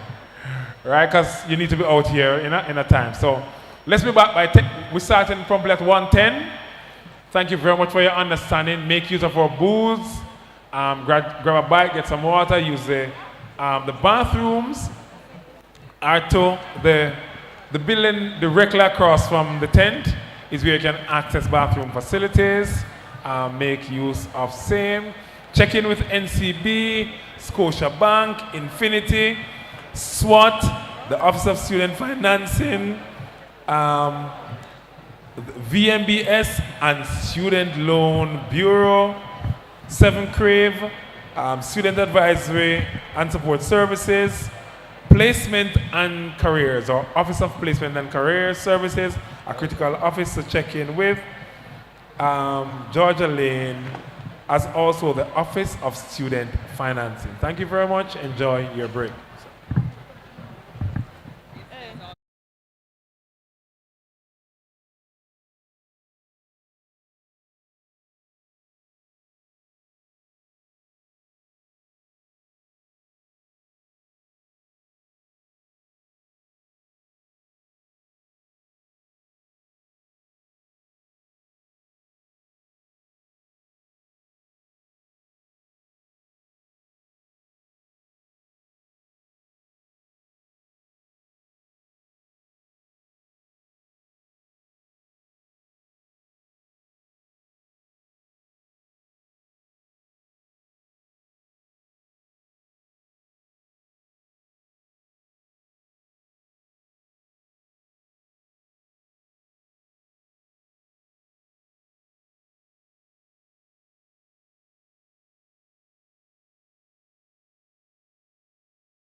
gentlemen, I'm going to invite you to just take your seats. We know that you are enjoying full engagement with the booth holders, getting critical information from the Office of Student Services and Development, from the Office of Student Financing, student loan, and all our financial institutions. But this segment is where you learn critical information about money matters here on campus, how to pay fees, what are the costs, information about Student Loan Bureau, scholarships and bursaries, and how the institutions that are here can help you with funding. All of that, you know, we'll walk through. But we want to move with time, and so I'm going to invite you to take your seats. All the persons gathered at the back, please take your seats as we resume. As we invite Miss Henry, please draw closer to us, Miss Henry.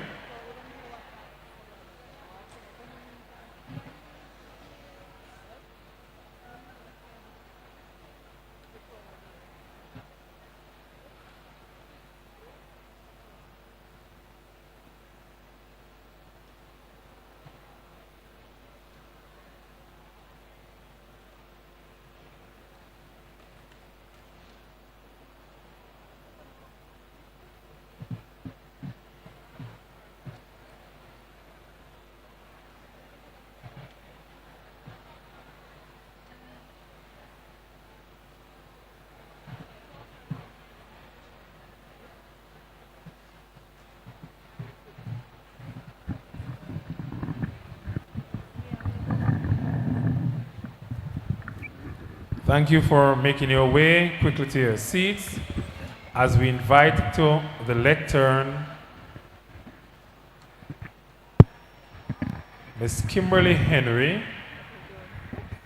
She's a customer service officer in the bursary. Have so much money. And she'll talk to us under the caption Financial Navigation 101. Here she'll really share with us critical information that we need to learn about fees and other financial matters. Thank you for making welcome, Ms. Henry.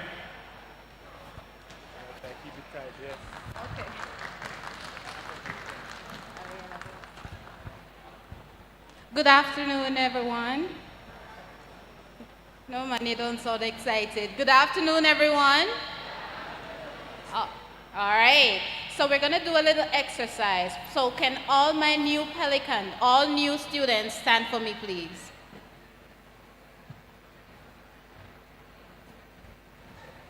All right. So parents, staff members, everyone else, please give them a round of applause for this new accomplishment. All right. Now, before you sit, I have one more thing I need you to do.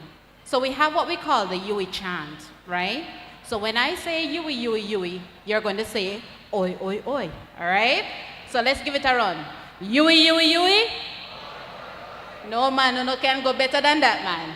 Let's do it again. Yui, Yui, Yui. One more time. Yui, Yui, Yui.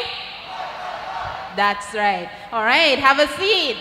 Now, as mentioned before, my name is Kimberly Henry, and I am proudly representing the bursary department today, specifically the subsections of the Student Administrative Services section, as well as the Billings and Receivables section. Now, your financial health and your financial obligations to the institution, it is very, very important. All the other benefits that you want to take advantage of, if you're not financially healthy, then you may run into some challenges. So, before I go any further, there is an Instagram page for our section. I may not be able to cover every single thing, but definitely follow us on Instagram at uimo_SAS. That way you can be in the know when we send out all our updates. Now, regarding our section, the Student Administrative Services section, as well as the Billings and Receivables section, we are here to ensure that your financial stability and your financial health is in check. Now, if you want to know what your finances are, meaning what your tuition is, to ensure that you're billed correctly, to ensure that your scholarship payments come in time and it's credited to your account, we are the section that you need to know. So the long and short, if you have any financial questions, who should you reach out to? That's right, so reach out to SAS. Now, if you have not yet made the payment of your commitment fee, it is very important that you do so. Now, the commitment fee is merely a deposit of $35,000 that you put towards your account. Now, this will be used to offset any future charges that may be imposed. So, for example, the miscellaneous fees, it will go towards that. Now, this is something that is non-refundable. So, upon making payment of the commitment fee, you cannot redeem this as a refund. It will stay on your account. And the deadline for the payment of same, it differs based on the student. However, it is normally stipulated in the acceptance letter, that offer letter that you receive from the admissions office. So if you have not yet done so, or if you're a bit scared that the deadline has already passed and you've not yet made the payment, you can still proceed to do so. Remember, it is just a deposit that you put towards your account, so therefore it will be used in the future to help to offset some form of charges. Now, at any given time, there are three main charges that may be imposed on your account, be it tuition, miscellaneous, or residence fees. Now, the tuition is dependent on your registration. However, there are other factors that go into play to determine the tuition that is applied to your respective account. So, for example, what is your program of study? What is your enrollment status? Are you part-time or full-time? Your nationality as well helps to give an idea as to which tuition applies to you. So essentially, if you're in the same program and you come across a friend whose tuition may differ from yours, it is not a case that you are being robbed, but it's just based on your profile information. Am I clear? Boy, I'm not sound so at all. Am I clear? Okay. Now, the miscellaneous fee, this is something that you pay once per academic year that you are registered. Now, the miscellaneous fees that I've mentioned covers smaller expenses. The very first one is your health. So when you pay the miscellaneous fees, it will allow for you to be cleared to seek health service at the health center or even off campus. It also enables other services and amenities on campus, so definitely this is something that you ought to pay, and I will get into the meat of it in a bit as to how much this is. As it relates to the residence fee, this is based on whether or not you're living on a hall. Now, the bursary will only put the charges for those halls that are operated by Mona campus on your statement of accounts. So, for example, you have Taylor Hall, Chancellor Hall, Mary C. Cole, just to name a few, that are operated by the Mona campus. You have other halls, for example, Irving Hall, Georgia Lane, Leslie Robinson. These are operated by the 138 student living, and therefore the payment and the charges for those are applied to the account by them. So therefore, if you have any questions regarding a 138 establishment, then you'll definitely have to reach out to them. So the payment for the fees, the deadline for these payments, if you're paying everything in full, hall, tuition, and miscellaneous, the deadline for this is the 29th of August, next month. However, if you aren't able to pay your entire financial obligation, meaning all your balances at once for the year, then you can definitely do so on a semester basis. Now, if you're paying for your finances, you're paying for your charges, you're making the payment for semester 1, then the deadline is the 29th of August. And when it comes on to semester 2, then you are responsible to ensure that this is paid by January 16th. So again, everything in full by August 29th. If you can't pay everything, meaning for the entire year, you can go ahead and pay for semester 1 by the 29th, and then give yourself some time to pay for semester 2 come January. So I've made mention of the fees, but how do you go about locating these fees? Now, all the fees are published on the institution's website, and from your preferred search engine, you can go ahead and type for check fees UE Mona or UE Mona check fees, whichever one, and it is usually the first link that is populated, and it looks like this when you click on it. Now, depending on the information that you're looking for, you click on the respective link. So if you're looking for tuition, you're looking for residence, you're looking for hall, whichever one, the information is published here for the 2025-2026 academic year. We've also made it easy as well. So after you go ahead and you check what the fees are, you can go ahead and register your card and pay online if you so desire. But we have other payment locations that I'll get into. So just to give you some more information on the miscellaneous fees, it can either be one of two. So if you're residing on a hall of residence, then the miscellaneous fee that is applicable to you is 52,727 Jamaican dollars. If you are traveling to school, you're a commuting student, then the miscellaneous fee that is applicable to you is $44,227, sorry. Now, what will happen is that the bursary will automatically include the cost for your first ID, right? So you will see where a cost of $1,350 is included, and we will put the final sum of what your miscellaneous fee is. Now, what you do is that when you make the full payment, that allows for you to take your ID when the time comes around. And if by whatever reason, the ID, or the receipt rather, to take your ID does not explicitly say miscellaneous, perhaps you did a bulk payment towards tuition, that's fine. What you do is that you consult our office, Student Administrative Services section, and we'll be able to give you some form of support that you then bring to the ID room, where we're justifying to say, yes, you have fulfilled the payment of the miscellaneous fees. Now, this is just a little summary of what the page looks like when you go onto the Hall of Residence charges for the Mona-operated hall. You can peruse this information at your own time by going onto the website itself. As you can see, there are different halls that are operated by Mona, and there are different costs as well, depending on the hall of choice and also the type of occupancy. Is this a single room? Is it double room? Is it a flat? Stuff like that. You can make payments at the UWI Bursary Cashier, or you can register your card on our e-commerce platform. So therefore, payments made through these entities, it's the fastest, so it shows on your statement of accounts very quickly. If you make the payment at any other payment location, then you can anticipate for some form of delays. So the other payment locations will be NCB full service locations, or if you use NCB, you're a customer with NCB, then you can register your card and, well, it's already there, but we're there as a bill payment option. So don't use third party for NCB, use bill payment. It will not ask for you to enter any banking information because that information is already there. You will prompt you, however, to enter the student ID card number. For Educom, well, now they're called Infinity. That's also a payment location. For Paymaster, Jamaica National, and Western Union, they're all authorized payment locations. Payment made at any one of these entities, with the exception of the Bursary Cashier and or online e-commerce, you can expect the delay. It should be on the account by 7 p.m., depending on the time in the day that you made that transaction. Or it will go, if there's a delay, maybe around 24 hours or 48. If that time has passed and you're not seeing the payment being shown on your account, perhaps there was something wrong when the transaction was being done, by all means, send us a copy of the receipt, and from there we can help to investigate and subsequently apply the payment to your account once it is located. I just want to take the time to let you know that fraud is a real thing.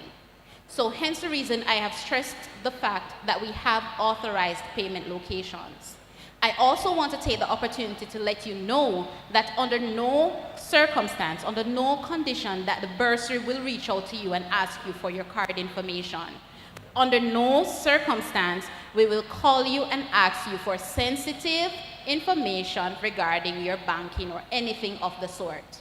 If you're in doubt, you can definitely reach out to us and we can say yay or nay based on the situation that you have. Because we do know that persons cannot go ahead and make the payment via the platforms, and they may have to use a wire transfer. So we want to make sure that you have the correct information. Now let me just take an opportunity to give you an idea as to what the e-commerce platform looks like. Now from any search engine, when you type UWI e-commerce, you'll be taken to a platform that looks like this. And you click on the link, you go ahead and if you already have an account, you sign in, or if you don't, you will need to create that account. You register your card, and then you go ahead and you make the payment. So again, you create the account or you sign in, register your card. There's a manual on the website that will give you step-by-step directives on how you go about adding your card and how you fulfill a payment. And then once you've made the payment, it should reflect on your account immediately. If you have any issues registering your card or with the setup phase of things, then you can certainly reach out to the Mona Information Technology Services, aka MITS, and they can help you to troubleshoot or give you some guidance. Now, if at any time, any of the authorized payment entities that I've mentioned is not a suitable one for you, and you have to go forward and do what we call the wire transfer, I urge you to reach out to us so you can get the correct information. Now, depending on the nature of the transaction, it will determine the bank account or the banking information that we give to you. Now, it's also a last resort because of the processing time. It is highly manual, and therefore it can take up to 15 working days thereabout for it to be completed, meaning it's now reflected on your account. Because it is highly manual and it can take some time, we suggest that after making the payment via the wire transfer route, that you send a copy of the receipt to us, and immediately we can get onto it by tracking it and having your account being loaded, all right? So persons may be interested in using the installment plan. And this is if, the 29th of August come around and you aren't able to pay for the year or for the semester in full. So what we encourage is that we have persons go onto the installment plan, whether it is for tuition or residence. And the installment plan for residence is only for Mona operated halls. To get onto the installment plan, you have to be registered. So meaning you've gone ahead, you've selected your classes, and you're now seeing them on your timetable. The miscellaneous fees, the payment of it is mandatory. So this has to be paid in its entirety. And also a deposit of what the tuition, the 25% of what the semester's tuition is required upfront. So for new students, you need to make sure that the miscellaneous fees are paid, you need to make sure that you're registered, and you need to make sure that the deposit on the tuition is also made, right? If by any chance we have any returning students doing a new program and you have outstanding balances, that needs to be cleared as well. For residents, we need to ensure that the 25% is paid up front of the residence fee, as well as the miscellaneous fee. We'll come back to it again. So the miscellaneous fee, there's no going around it. No, we do not have an installment plan for miscellaneous fees because it's a requirement for the bigger plan, right? Once you're accepted by the hall, just ensure that you can now see the charge on your account, because if the charge is not there when you go onto the portal to make the application, then you will run into some hiccups. So if you get that approval from the hall to say, hey, you will be living on the hall and you've gotten your room information and everything and you've gotten the key, ensure that you're seeing the charges there if it's a case that you want the plan or if you want to expedite it. It's not to say that you're going to get the key and we don't charge you, The charge is going to go on. But sometimes persons want to be a bit more proactive. They want to get it done immediately. The system may take a little time to load the information, but if you want to, expedite the process, then you can certainly speak with your hall manager and it will prompt us to do things a bit, to refresh the system a bit faster for you. And if by any reason you have any outstanding balances, or maybe you're going into semester 2 and you have balances outstanding for semester 1, that has to be cleared.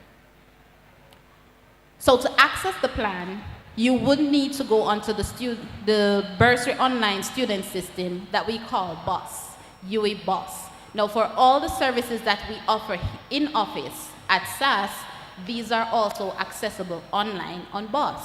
So you would sign in using the credentials that you are given. So the student ID number and the password that is associated with it, you sign in and you'll be able to access the particular form. The balance on the tuition or the residence is basically what the plan is being done on. So if you had paid more than 25%, then we will still give you the plan. That basically means that your monthly installments are now smaller, all right? And you can get the plan for 3 months for tuition. Sometimes we can give you for 4 months for a resident, depending on what the information is when it is disbursed. At this given time, the plan is not yet open. We're still in the academic year 24-25.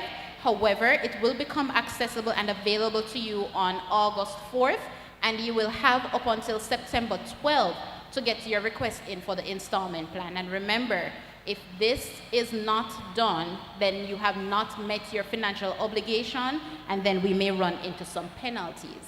Now, the penalties enforced is basically if you fall in arrears with your finances. If it is a case that the stipulated deadline has come, it has now passed, and the money is still outstanding, then you're considered to be delinquent with your account.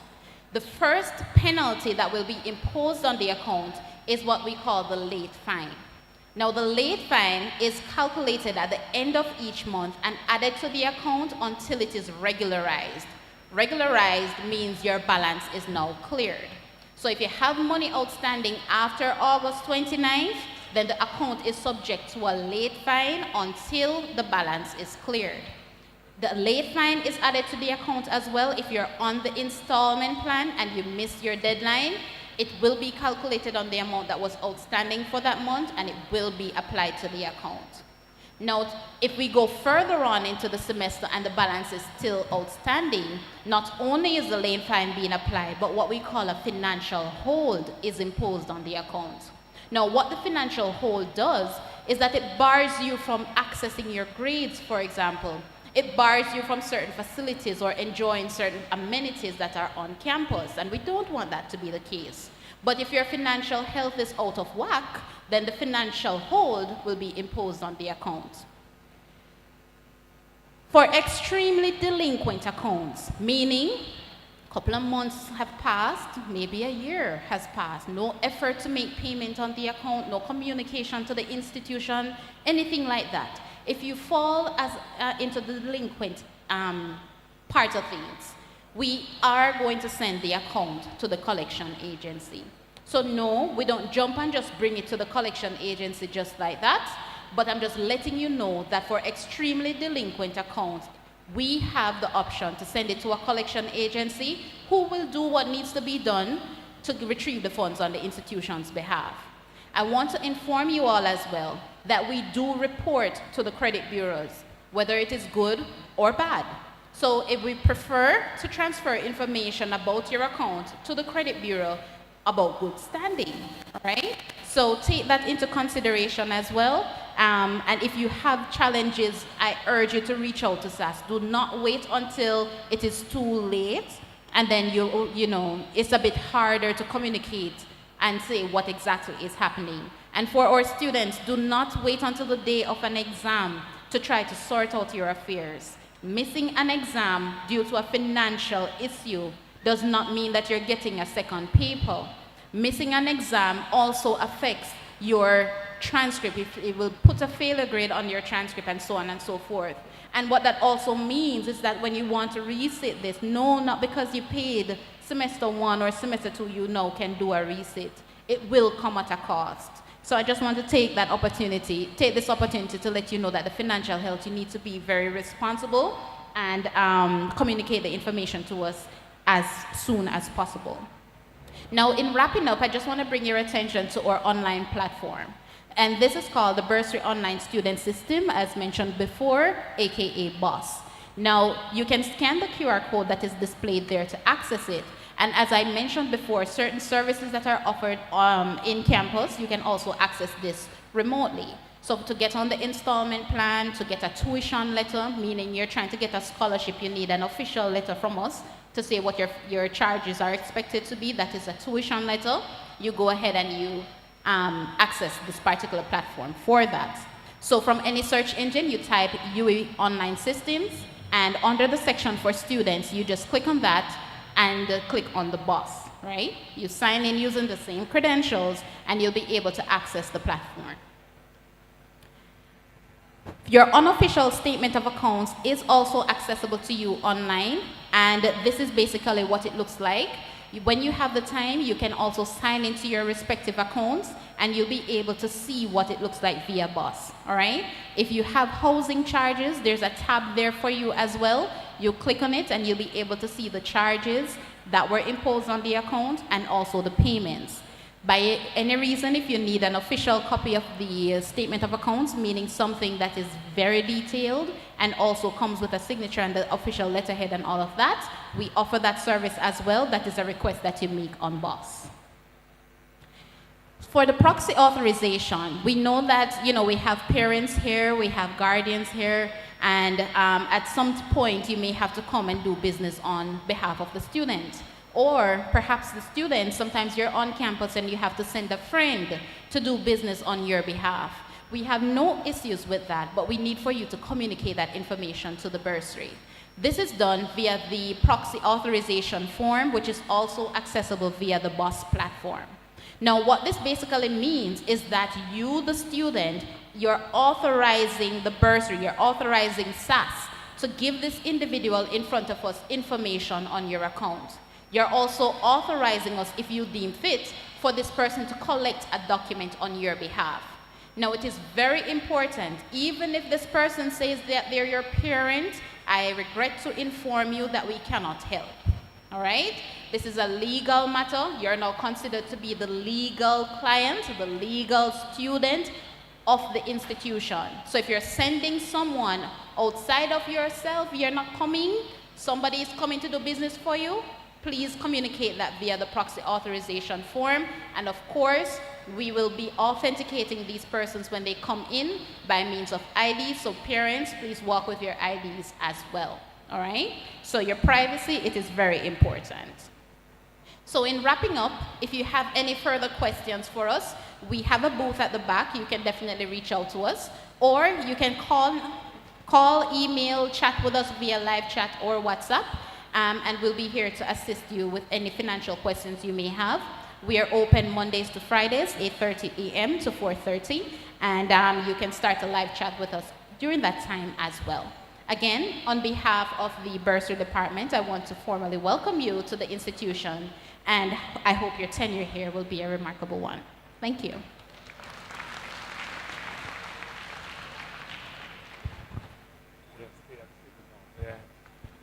Thank you very much. Very critical information for parents and family members. We're going to hear from Ms. Larman now regarding scholarships and bursaries.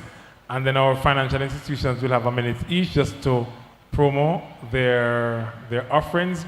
Then we'll take all the questions thereafter. So welcome to the lecturer, Ms. Carisha Larman, who is actually the Student Service and Development Manager for our commuting students. That's a massive population and a dynamic group of students. But she's currently serving in this role as the manager for the Office of Student Financing. So you'll hear from her regarding scholarships and bursaries. Please put your hands together and make her welcome. All right, so you would have heard all that from SAS just now. And I can imagine how you're feeling. How you're feeling about all that you've heard. It's a little bit, it's a lot to go through and say, hey, I have to go pay all of this, and how am I going to pay it, and the procedures, and so forth. So I am here as your student success hero, right? From the Office of Student Financing, and will be with your students in August as well as they transition into the new university experience. So I just want to take you through just a success journey as to how you can finance your child's education here at UWI, either debt-free or subsidized. How that sound? It does sound good? Yes, man. So I want to tell you about how to, and I'm going to ask them to go to the beginning of my presentation for me.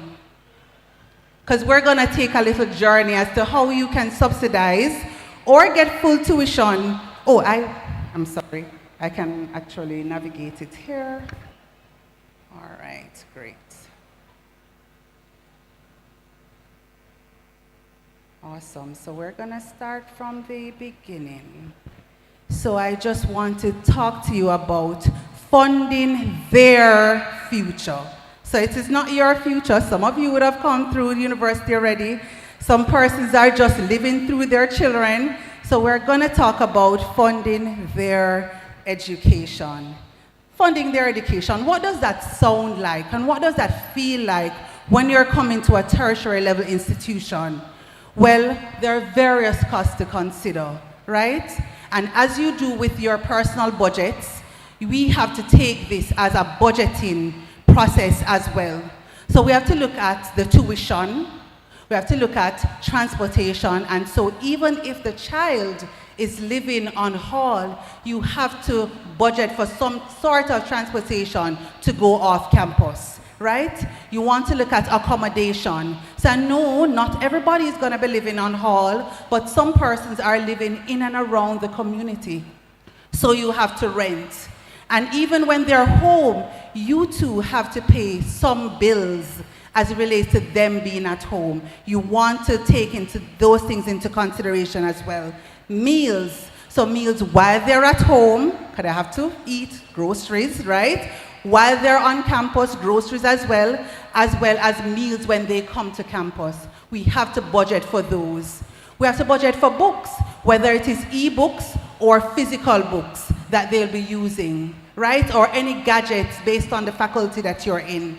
We also have to look at various miscellaneous costs. Remember Dr. Kong spoke about the health cards, right?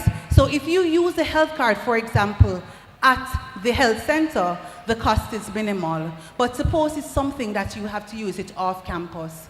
You can use a health card to subsidize these miscellaneous costs as it relates to, say, for example, medication and so forth, and other miscellaneous costs separate and apart from the miscellaneous fees. So I kind of just want you to process that, right? The things that we will have to think about, especially as your child transition now, and budget for those things.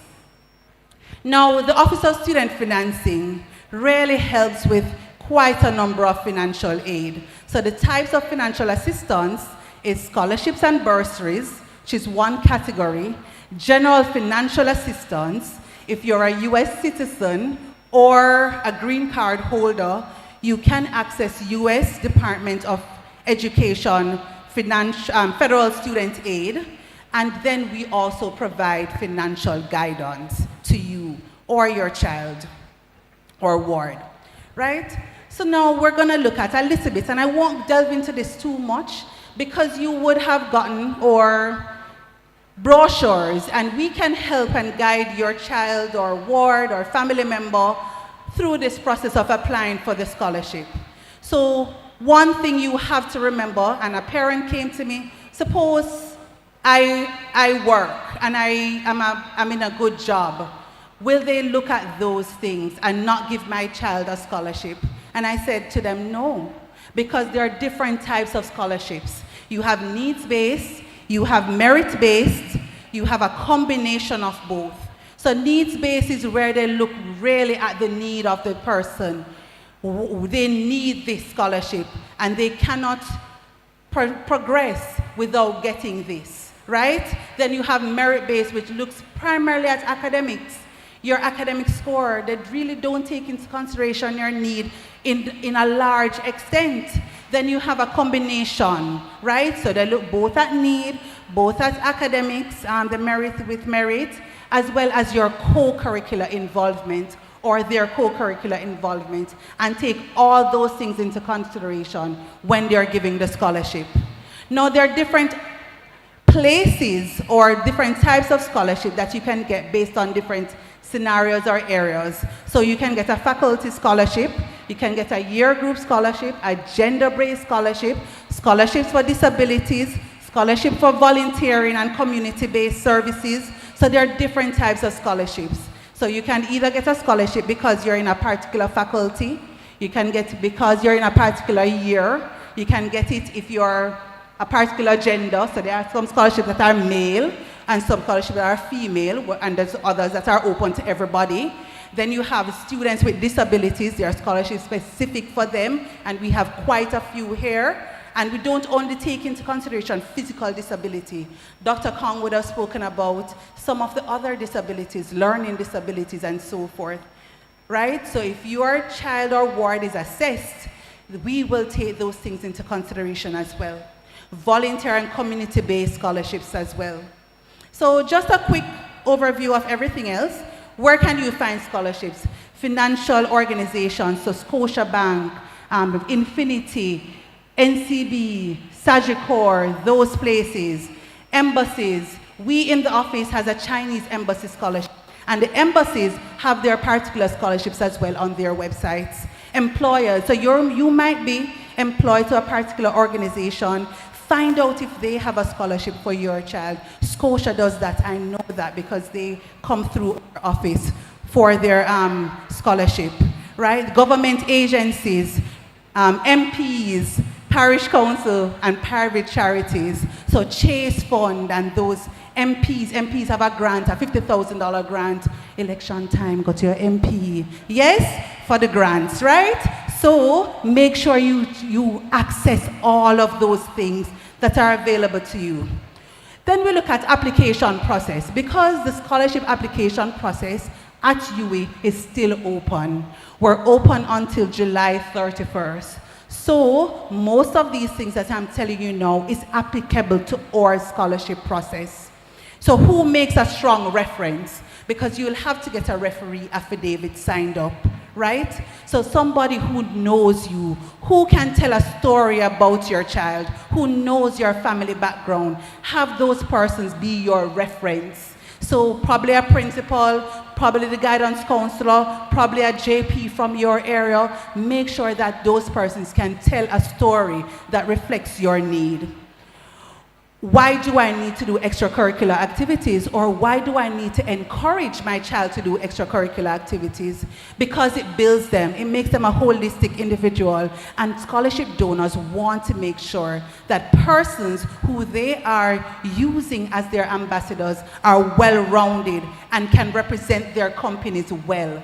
So encourage them to be part of an extracurricular or even be involved in their communities, community service.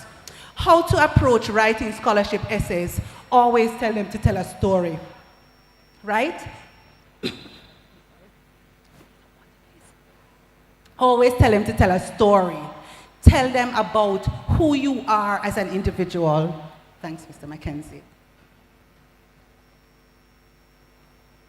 Who you are as an individual. Tell them about your family, how your family has groomed you into this person that you are, and how you can represent their brand, right? And what are your needs. Don't only tell them about the financial need. Tell them about other things about you. What are some common mistakes to avoid? Well, I'll tell you one. Donors don't like when mistakes are on the scholarship applications. Spelling errors and those things. Vet them for your child. Have somebody vet those essays for them so that those commonalities are not there. It shouldn't be on it. You know, let them read it over and try to apply before the deadline. Don't wait until the night of you're trying to get that application in. We know when those applications are submitted the night of. They're very rushed. You don't want that, right? Now that I have gotten the scholarship, what next? So you start preparing, and I always say to people, prepare for the scholarship even before you get it, right? Make sure you have things in place, a nice headshot for the child, right? Or your family member, make sure they have a nice headshot. You start to prepare a bio and those things that when they call you for the interview and then you are ready to get that scholarship, once they say submit these documents, they are prepared to be submitted, and you don't have to take an extended period to allow them to feel you don't want it. So start preparing yourself for the scholarship before you even get it. Manifest it, right? All right, so just to our scholarship application period, we end in July 31st. And if you see on the screen here, if you scan that QR code, it takes you directly to the scholarship application portal. right? If you go on our website, you will see how to apply, but this QR code takes you directly to the scholarship application portal, and I'll get into how to apply now. All right? So the long way of it, if you didn't scan that QR code, is really to go to the Office of Student Financing website. Then click on the link for scholarships and bursaries. When you go to that landing page, you scroll straight down, and there are two links that are very important that you click on. The first link that you will see asks for the referee affidavit. You're going to click on that, you're going to download it, and you're going to have your reference sign that up for you. Then you're going to click on the next link, which says application form. That takes you to the scholarship application portal. When you have completed, well, you enter your ID number and password, and that's the same ID number that you would have been accessing the UE system with.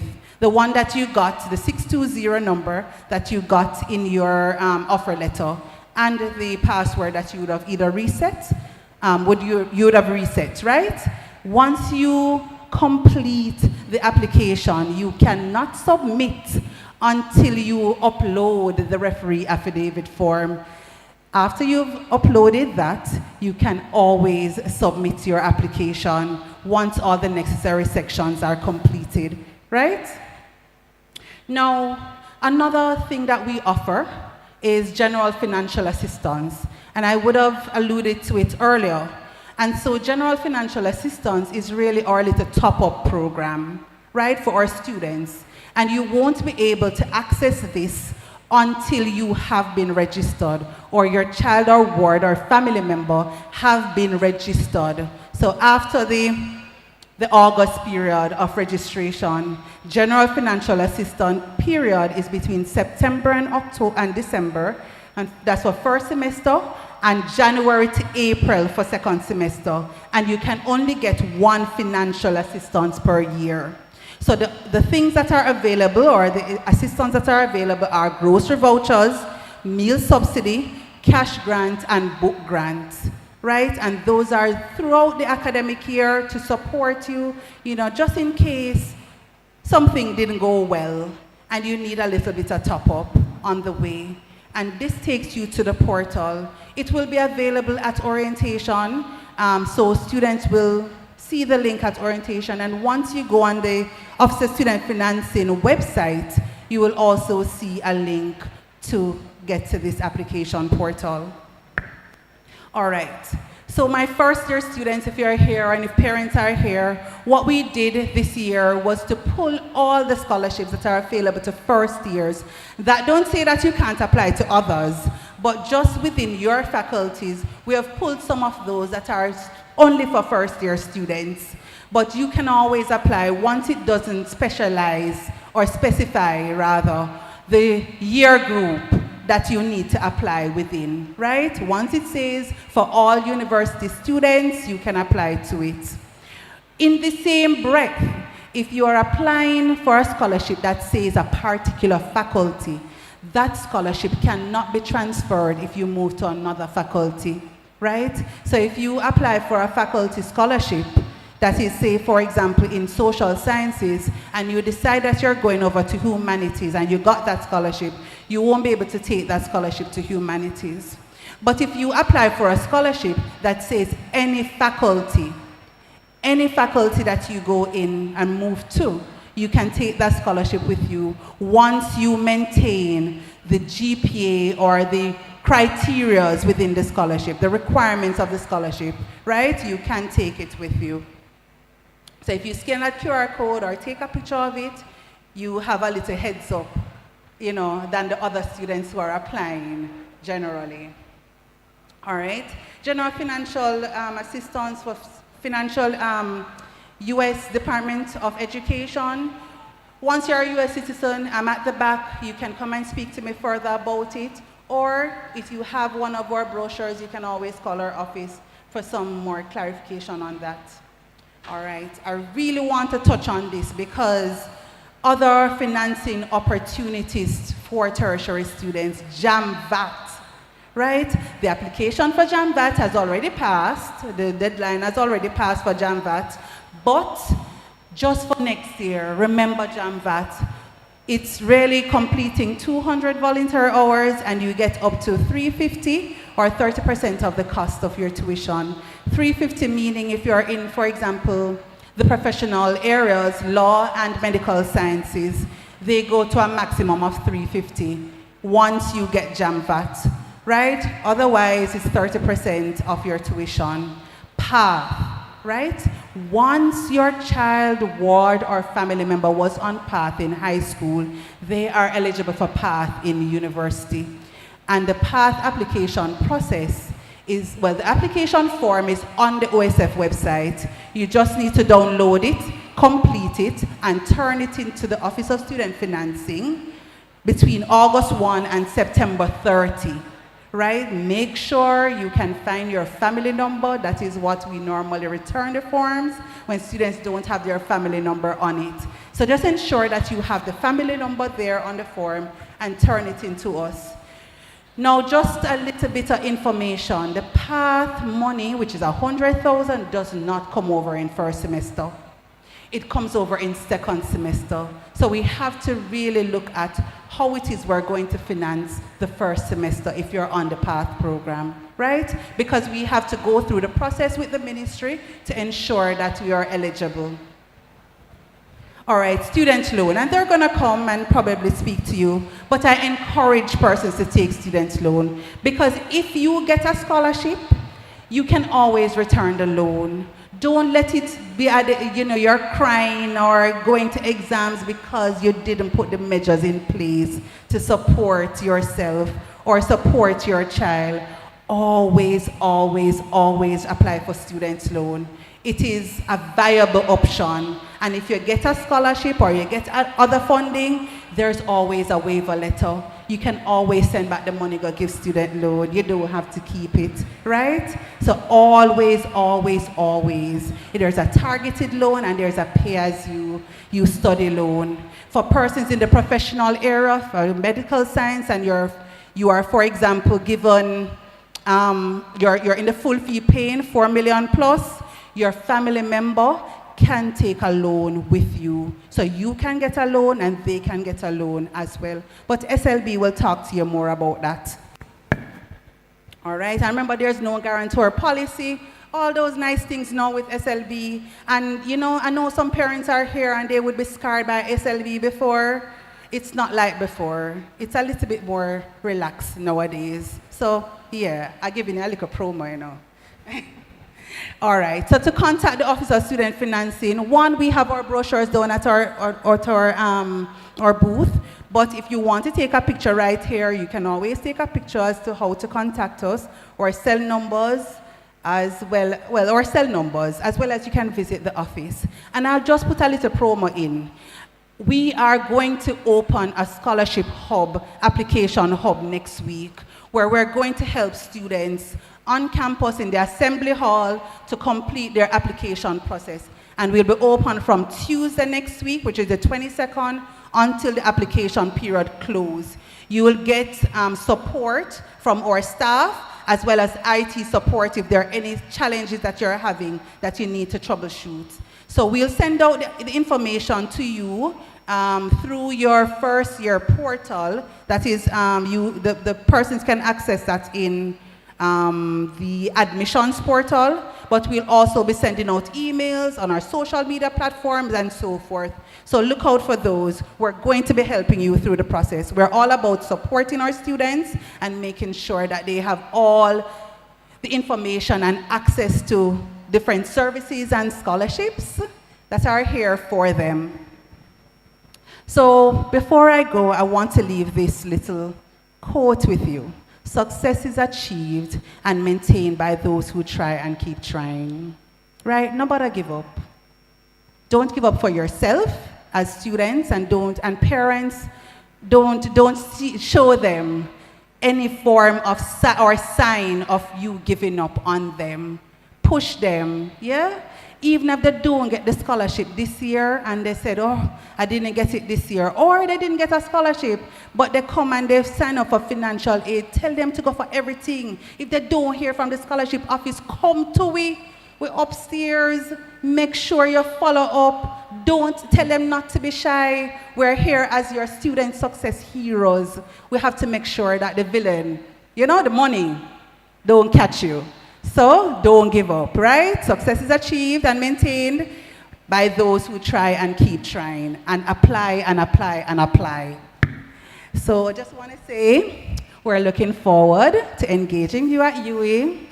Let us help you to take your next step, right? So I expect that I go home and I check the scholarship application portal. I see about, let me see how much people in there, about 300 scholarship coming in, applications coming in. And then by next week, I see 1,000, right? We're looking forward to helping you guys. We're here for you, to support you. You and your parents, come with them. We might not be able to give any information, but we can give them. All right, take care, all the best, and safe travel home. No, man, it's free money, you know. Are you clapping so puny? You can do better than that, I'm sure. Excellent presentation by Miss Lawman. Hear what now? We're trying to keep the time going, you know. And we're almost there. We're almost there. But there are some financial institutions here that are supporting us. And this is really marketing 101 now, you know. It's speed marketing. Because I'm giving you a minute to tell us the products from your respective institution that will benefit the parents and family members. So this is it. I'm going to just do a block introduction so that they just come on stage and do their thing. So we'll start with SLB, whom I'll give 2 additional minutes, Mr. Henry. Right? So Chevron will have 3 minutes to do his presentation. So yeah, man, come. We're starting with you. So he comes to us from the Student Loan Bureau. He's a public relations officer. And he'll share with you how SLB can help you. Then we'll hear from Lavone Smart McFarlane, who is branch manager for Scotia Bank right here on campus. Then we have Jennery Elliott, business development representative from NCB. And they're sitting together, you know, right? Then we will have my dear friend from Infinity Credit Union, Stacy and Porter Davis, will lead the charge. And then the VM group will hear from Orlando Mena, who is brand manager from our neighboring institution, University of Technology, right? So that's the order in which you will appear. We'll start with Mr. Henry. You have 3 minutes to begin now. All right, good afternoon, everyone. I don't know if anybody is hearing me. I think I get a little bit more from this side. So good afternoon, everyone. All right, when I hear from that side, you know, so I come over here, so good afternoon. Awesome. So my name is Chevron Harvey, and I'm from the Students Loan Bureau. Representing Students Loan Bureau today. Firstly, I just want to let you guys know that I'm doing a giveaway. The first person to come up here and tell me our new location, this package is yours. First person. What you know? Whoop. All right, so this gentleman came first, but we have something for you. New location. 86 Hope Road. 86 Hope Road, so that is correct. Give him a round of applause, guys. So we are currently at 86 Hope Road, so that's the first thing that you guys need to know. So we provide tuition funding for persons who are pursuing tertiary level education, right? And we offer up to $1 million per academic year. We offer 2 loan products. That is a targeted loan and a PhD study loan facility. For persons who are pursuing medicine, you can borrow the targeted loan. Your parents can borrow the PhD study on your behalf. You can get up to $2 million per academic year. You can also get a grant of $60,000 per academic year as well, once you're deemed qualified as well. Only a few documents required. By the way, you owe up to 15 to 20 years to repay. Okay, guys? That's a lot of time to repay. We offer the lowest interest rate island-wide. Tell the next person beside you, say lowest. Say lowest. Lowest. You're going to do your research and you're going to find out and you'll be a little bit more convinced. Okay? So our interest rate is 7.8 in school and 9.5 in repayment. Anybody remember that? All right. So that's 9.5 in repayment and 7.8 in school. Okay? Also, the application process is quite easy. You'd have to visit us at www.slbja.com. You would definitely need a TRN, birth certificate, proof of address, governmental ID, proof of income for the person who's financially responsible for you as well. If you're not formally employed, don't worry, you can get a JP to put something in writing to state that. The application process is quite easy. Visit our website, as I said. Start the application process, start the registration process, select our targeted loan, select our PhD study for persons who are pursuing their master's program who want to pursue a master's degree. We offer up to $1.8 million per academic year with 10 years to repay as well. So we have something for you as well for persons who are pursuing their master's degree. That's a postgraduate loan. For persons who are pursuing their undergraduate studies, that's $1 million per academic year. That's a targeted loan. And you have up to 15 years, so you won't be required to repay until you finish school. Okay? Tell a person beside you, say bless. Just repeat after me, say bless. It's a bless. This year is a blessed year. The fact that you're in university, the fact that you are starting your first year, the fact that you're here with your children or child and at orientation, helping them and assisting them to be in school, it's a blessed feeling. I can imagine. It's a blessed feeling. And the fact that you're also here to hear me speak on SLB is a blessed feeling, because guess what? No guarantor is also required for this academic, for the Student Loan Bureau. No guarantor at all is required. Okay? No guarantor is required. We're not asking you for the land title. We're not asking for your car titles. We're not asking for any physical assets for you guys. Okay, the application process is a smooth sailing, is quite easy. We have a memorandum of understanding with all institutions, with University of the West Indies here today. So as soon as you start your application process, something will hit the SAS department, that's correct, and they will know that you're funding your tuition through SLB, so you don't have to worry and go through the exam anxieties about financing and so on. You can pursue your tertiary level education. Everybody get what I'm saying? Also, I have another giveaway. So for this gift, you would have to go to our booth though. So the question is, all right, I want you to tell me the interest rate for our loan products. So we have the targeted loan and we have the pay-as-you-study loan facility. I want you to give me the interest rate for both those loans, in school and in repayment. The first person to go to our booth, that's around the back down there, you'll definitely collect a package. Okay, I'm seeing someone making their way. I'm seeing 2 persons making their way. Awesome. Okay?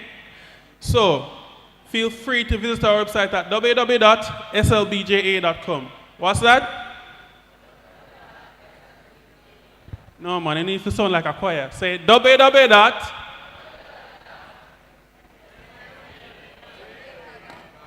Wonderful. Give yourself a round of applause, everyone. Thank you very much. And so, just want to remind you that each presenter has a booth here, so you can go to the booth to get the details around these bits of information. So we're just giving them a moment to share briefly with us, but you have all the time to go to the booth to extract the specific details that you may require. Good afternoon, everyone. Good afternoon, everyone. Perfect. So it is a pleasure for me to be here today just to tell you how Scotiabank UE is here to assist you, the students, as well as the parents and family members here on campus. So as mentioned earlier, my name is Lavony Smart McFarlane, and I am the branch manager here for Scotiabank UWI. So financial planning, as you know, it is very important because it helps you to develop the skill for budgeting, saving, as well as investing. It is a guide for your financial journey, and it aids your financial needs, and this is why I am here today to tell you about that. So we at Scotiabank, we will provide you with the proper channels, making it convenient for you, giving you the flexibility to satisfy your basic needs, such as purchasing food, paying your tuition fees, or if you have any travel expenses, and as simply as just communicating with your family members. So Scotiabank, we know that this moment is very important to you, isn't it? Isn't it an important moment, parents? Right. So we are here because we solely focused on building and managing the relationship with our clients and providing you with the financial advice and solutions that are right for you. So whether you are new or you are an existing client to Scotiabank, we are here to start and guide you along your financial journey at any stage of your life. So you are here now. If you're new to start your account, we are here for you. When you're finished and you're working and you need your new car, your new home, we are here for you. If you have any additional funds that you want to invest, say you are retiring and you want to maximize on your pension, we are also here for you. If you need to ensure that you are covered in any case of any life eventualities, we are also here to assist you. If you want to give your child parents additional money, right, and you have a credit card already, we can provide a supplementary credit card for your child, and that will allow them to have funds in case of any emergency.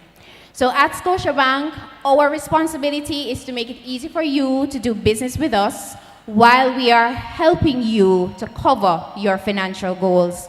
So we are here on campus. We are open Monday to Fridays, 8:30 a.m. to 2:30 p.m. Remember, Monday to Fridays, 8:30 a.m. to 2:30 p.m. And guys, we eagerly await to assist you.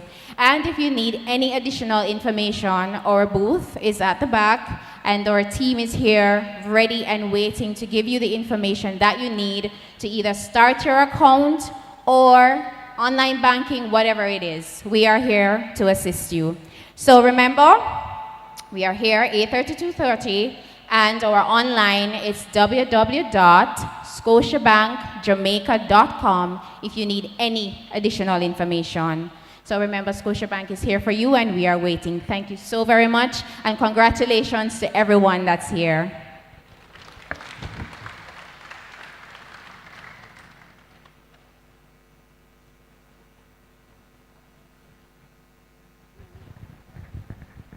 Hello, everyone.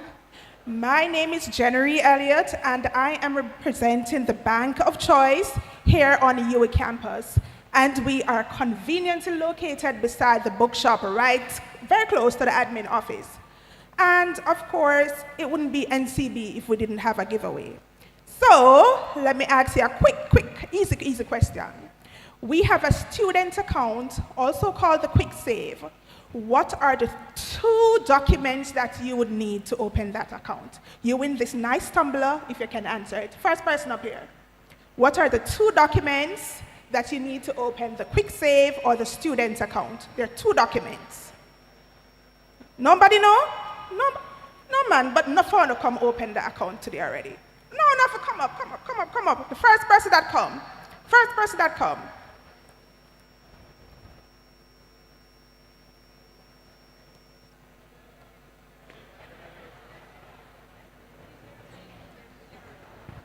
Your ID and TRN. And that is correct. As simple as that. ID and TRN. All right. So if you think of a financial product, chances are NCB have a product for that, right? If you have a financial need, we have a product for that. And today, we know as parents, as students, there are 2 main things that you're looking for: tuition financing and convenience in sending funds. And of course, as I just said, we're opening the Quick Save for our students. So if you don't already have your account, you can just head on over to our booth. We make it easy. Just come with your ID and TRN, and we open that account for you. And of course, we offer unsecured loans up to $5 million, and that includes for financing your education. And of course, we also have our online facilities, our online loans, as low as $40,000 that you can use to help with your monthly expenses. We also offer the supplementary card for our students. Once the parents already have their credit card with NCB, you can always add your child to that card. But remember to tell them, be responsible, financially responsible, because you will share that limit. All right, we have so much more product, but obviously we don't have the time. So thank you very much. Our booth is to the back, so you can just come on over and visit us. All right? Oh, and of course, we are open 8:30 to 2:30, Monday to Friday, and extended hours to 4 p.m. on Fridays.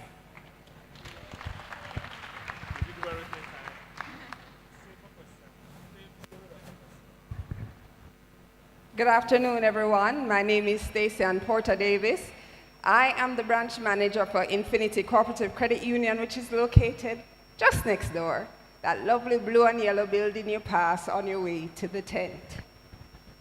We're here today to promote or to advise of a student loan facility that we do have in partnership with the University of the West Indies, where you can borrow up to $300,000 to assist with your tuition. It's a convenient, low-interest loan as well, and it's quite simple. The student becomes the member, and we have the parents facilitating the repayment as you go along. Now, you don't necessarily have to borrow all of it. It can be used to assist. If you have your own funds and you want a little makeup, there are facilities there. Also, as you may have heard earlier, we are an authorized collector of tuition funds on behalf of the university. So when you come and you see those long lines at SAS and you're wondering, how am I going to pay this now? Just walk on over to the credit union right here and we can assist you with the payment of your miscellaneous fees, your tuition fees, your hall fees as well. Now, we are a savings, loans, and insurance institution. So outside of our special facility for the student loan, we offer other facilities. So for those parents who have decided now that because they're in university going to start saving for next year, we have products that you can open for that. If you need also assistance with if the $300,000 doesn't complete it, we can offer additional financing as well for you to cover the tuition. So we're here right next door. It's easy to become a member. Your proof of address and ID as well as your TRN. And we have a booth around there for further details. Please stop by. We can have a chat. And we have our business development officers who will come to you. And we are across the island, so if you're here from as far as Mobay or Westmoreland, we have an advisor down on that side that can come and speak to you. So you just leave your contact information with us and we'll reach out. Thank you so much again. Congratulations. All the best. Thank you. Good afternoon, everyone. New students, congratulations on this milestone that you have reached, and I hope and pray that you will continue to grow and glow. My name is Orlando Maynard. I am from the VM Group, Manager of Sales and Services, just up the road at the UTEC location. Today, we are here and we are promoting for you students savings account where you can carry out your transaction on a daily basis, where if your parents is near, far, local, or overseas, wherever they are, they can get funds to you within 24 hours. To open a regular savings account, we ask for your ID, TRN, proof of address, and only $1,000. And for your parents, we have saving solution and lending solution, no matter what your financial position or your life cycle, to help you achieve all your financial goals. Come, talk to us, and let us assist you. Thank you. Beautiful. So, do you have any questions for any of our presenters? We'll take those questions now, and then we'll do the final sharing with you, and we're out of here. All right? So, any questions for our financial institutions or anybody who presented on financial matters? You're good? Nice, beautiful. So put your hands together for this wonderful team. Thank you so very much, ladies and gentlemen. All right? Okay. So, importantly, you're sending your child or ward to the UWI. You want to ensure that they are in a safe environment. We are 600 plus acres of land. It's a massive space. But certainly, we pay very, very key attention to the security of this community. So we have with us this afternoon Mr. Ralph Ellis from the campus security office. He serves as operations supervisor there, and he'll be sharing with us briefly on campus safety and security. Please make your way to the platform. Make him welcome, please.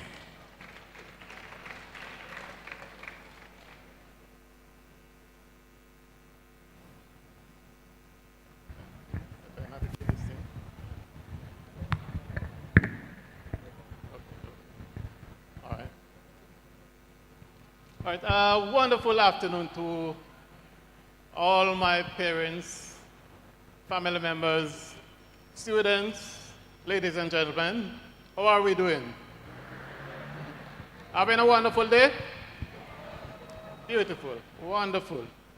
Okay, so first and foremost, let me say a big welcome to all of you to this University of the West Indies Mona campus.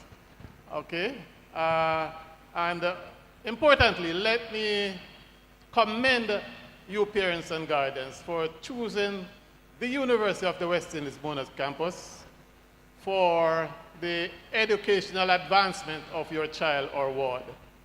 This institution is a premier university. It is globally recognized, and I'm sure you will not be disappointed. Okay? All right, very well. Now, security is everybody's business. And we at this institution see it as such. Now, each of us will have to take responsibility for our own security. But the duty of the campus security department is to ensure or to assist your child or ward to achieve their highest educational objective in a safe and secure environment. All right? Now, how do we do this? We have on campus 3 layers of security. First, we have the Mona police, the campus police, and the contracted security operators. Now, the Mona police personnel, they are regular members of the Jamaica Constabulary Force. And their job is to serve, protect, and reassure the people of Jamaica by maintaining law and order, protecting lives and property, and detecting crimes as they go along. The campus police, on the other hand, their responsibility is to enforce the University Security Act, which I'll speak to you more about. They also patrol the campus, and they quality assure the work provided by the contracted security companies. Now, the contracted security providers at present happens to be King Alarm Security. Now, you will find the King Alarm guards at the main access point. You'll find them at halls of residence, faculty, department buildings, and offices. You'll also find them patrolling the campus on bicycles, on motorbikes, as well as in motor vehicles. Okay? All right. So this campus sits on 650 acres of land. And it has a perimeter fencing around it that is 10 feet tall. And that is geared towards protecting the entire campus as we go about. Now, on campus, we encourage students to wear their identification or to have it in their possession. And there's a reason for that. The identification allows easy access to student-only facility. And some of those facilities include libraries, laboratories, and student escort services. So parents and guardians, I'm asking you to advise your student, your child or ward, to wear their identification, or at the very least, they could have a photograph of it on their cell phones. Yeah. Now, the campus is regulated by the Campus Security Act. Now, this is an act of parliament that was enacted in the year 2002. And this act creates certain offenses. Now, one of those offenses would be parking along the ring road, parking in a space designated for disabled persons, being found in a restricted place. There are certain places on campus that are restricted unless you actually work there, among other offenses. So I'm going to encourage parents and students to observe the provisions of the Campus Security Act, which I'm sure we'll be speaking to you students more about.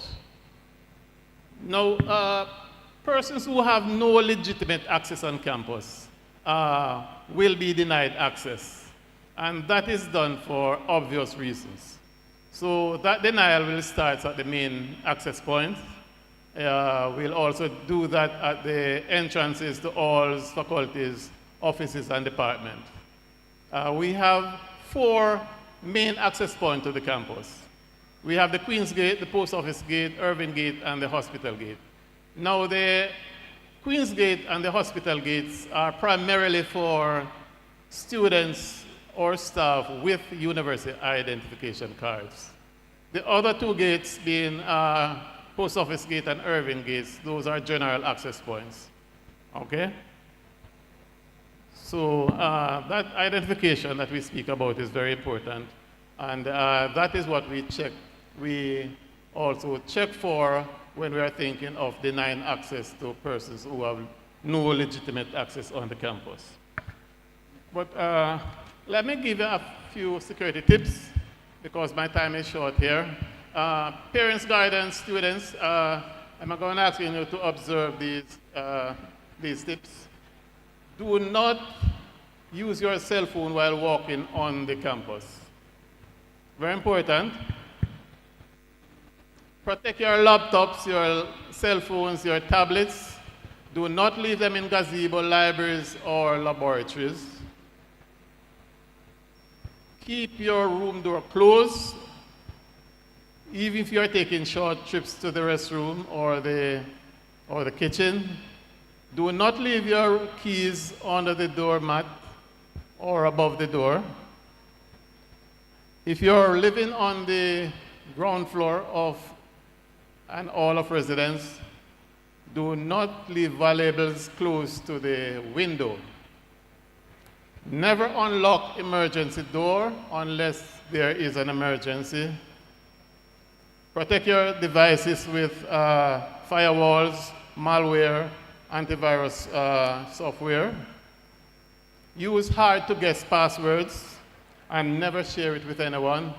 Do not give anyone your ABM card to go to the machine. And if you go to the machine, or before you insert your card, check to see if there are any hidden cameras or scanning device in that ATM machine. Very important. And I'm going to advise students not to go to the ATM machine alone in the night. Always have someone with you. Okay? Now, it is also important that when there's an incident, that it is reported very, very quickly to the police. Okay? Many times, if the police is to make any success in their investigation, an early report is needed. See? We have a lockdown policy on this campus, where if there is a security emergency, the campus, all the entrances to the campus are closed, and the security forces will take over and do their investigation. And we have a very good success rate of that. Now, close, Mr. Oh, my favorite time. All right. All right.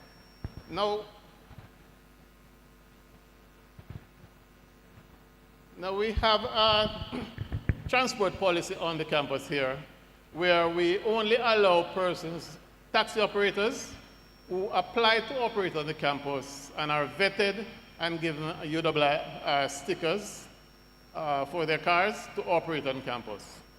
Other taxi operators can only drop off or pick up passengers as they go along, but they cannot come on the campus and solicit passengers. But our advice is that you, students, do not take unlicensed taxi operators. There might be an issue with them getting on the campus, and we have heard many stories about persons being abducted using these unlicensed taxis that we refer to as robot taxis. Okay. Now a few advice. If you're attacked whilst walking on the road, we advise that you try and make as much distance between yourself and your attacker. If you notice that you're being followed, try and move to the other side of the road and go to a location where that is well lit and where there are other persons. Okay. I have a few numbers here for students and family members. In case of emergency, these are the numbers you must call. Our monitoring station, it operates as an information hub. So this station, you can get information from it, or you can also make report to that station. If you're in need of help, you can call this monitoring station and they'll get help to you. So their number, 876-551-0136. I think you should all make a photograph of these numbers.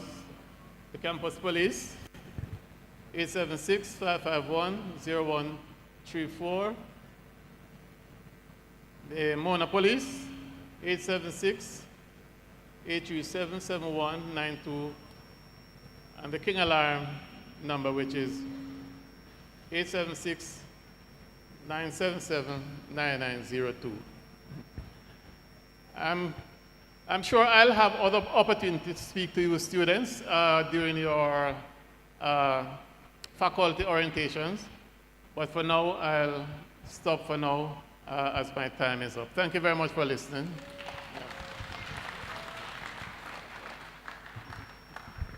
Thank you very, very much, Mr. Ellis, for sharing with us. And certainly, he'll be at orientation for our students. You'll be able to hear from him then, all right? So, let me just say, orientation for students, all new undergraduate students, August 21 and 22, both days. If you're from the Western Jamaica campus, we'll have those on the 25th and the 26th and onwards, right? Faculty orientation the week of the 25th of August as well. We want to say thank you for being with us today. I'm going to share some critical information with you now as to how we will proceed. So, we are moving into a segment where if you apply to a hall of residence, you're going to meet the manager for that particular hall, and you can have an opportunity of visiting the facility right now, right? If you didn't apply for a hall and you're a commuting student, you will remain in this room and you will be met by your commuting student's manager. So I'm going to start with the first of the existing halls of residence, Miss Williams. Miss Simone Williams, could you come to the front, please? And your team. So all the students who applied to live in Irving Hall, the parents of the students who applied to live in Irving Hall, just raise your hand. Irving Hall team, the resident advisors, student leaders of Irving Hall, come and join your manager up front. Students who applied to Irving Hall in the building, just come to your manager here. Make your way to your manager quickly. Right here at center stage. To my left now, Mr. Hamilton in true blue. Come, Mr. Hamilton, please. So all the Irvinites right here with your manager, she will take you to your meeting space. Mr. Hamilton, come on this side so that you can be seen right here. All the true blue Taylorites, all the persons who applied to Taylor Hall, please come up front and meet with this lovely young gentleman right here. He'll take you to your meeting space. all the persons who apply to Taylor Hall. If you apply to Taylor Hall, Mr. Hamilton. Miss Spence, where are you? Miss Spence of Mary Seacole Hall. Oh, she's coming, she's coming.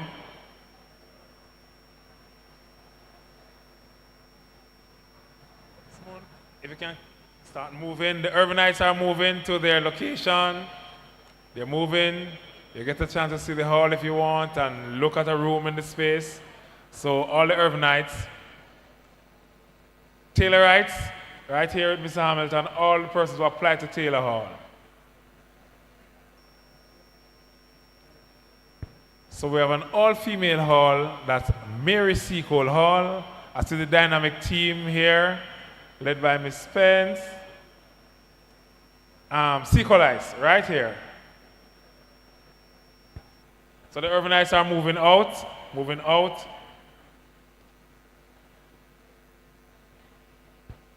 Chancellor Hall, can you just stand right here next to your Seacoleite sisters?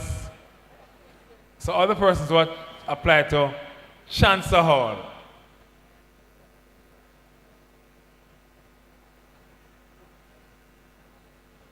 Chancellor Hall is an all-male facility right up front here.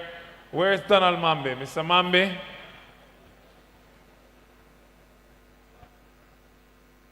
I want Mr. Mambe to come where he can see you. So to this end, Mr. Donald Mambe is leading the students from Aston Preston Hall. Family members, so just raise your hand, Mambe. So anybody who applied to Aston Preston Hall, join Mr. Mambe.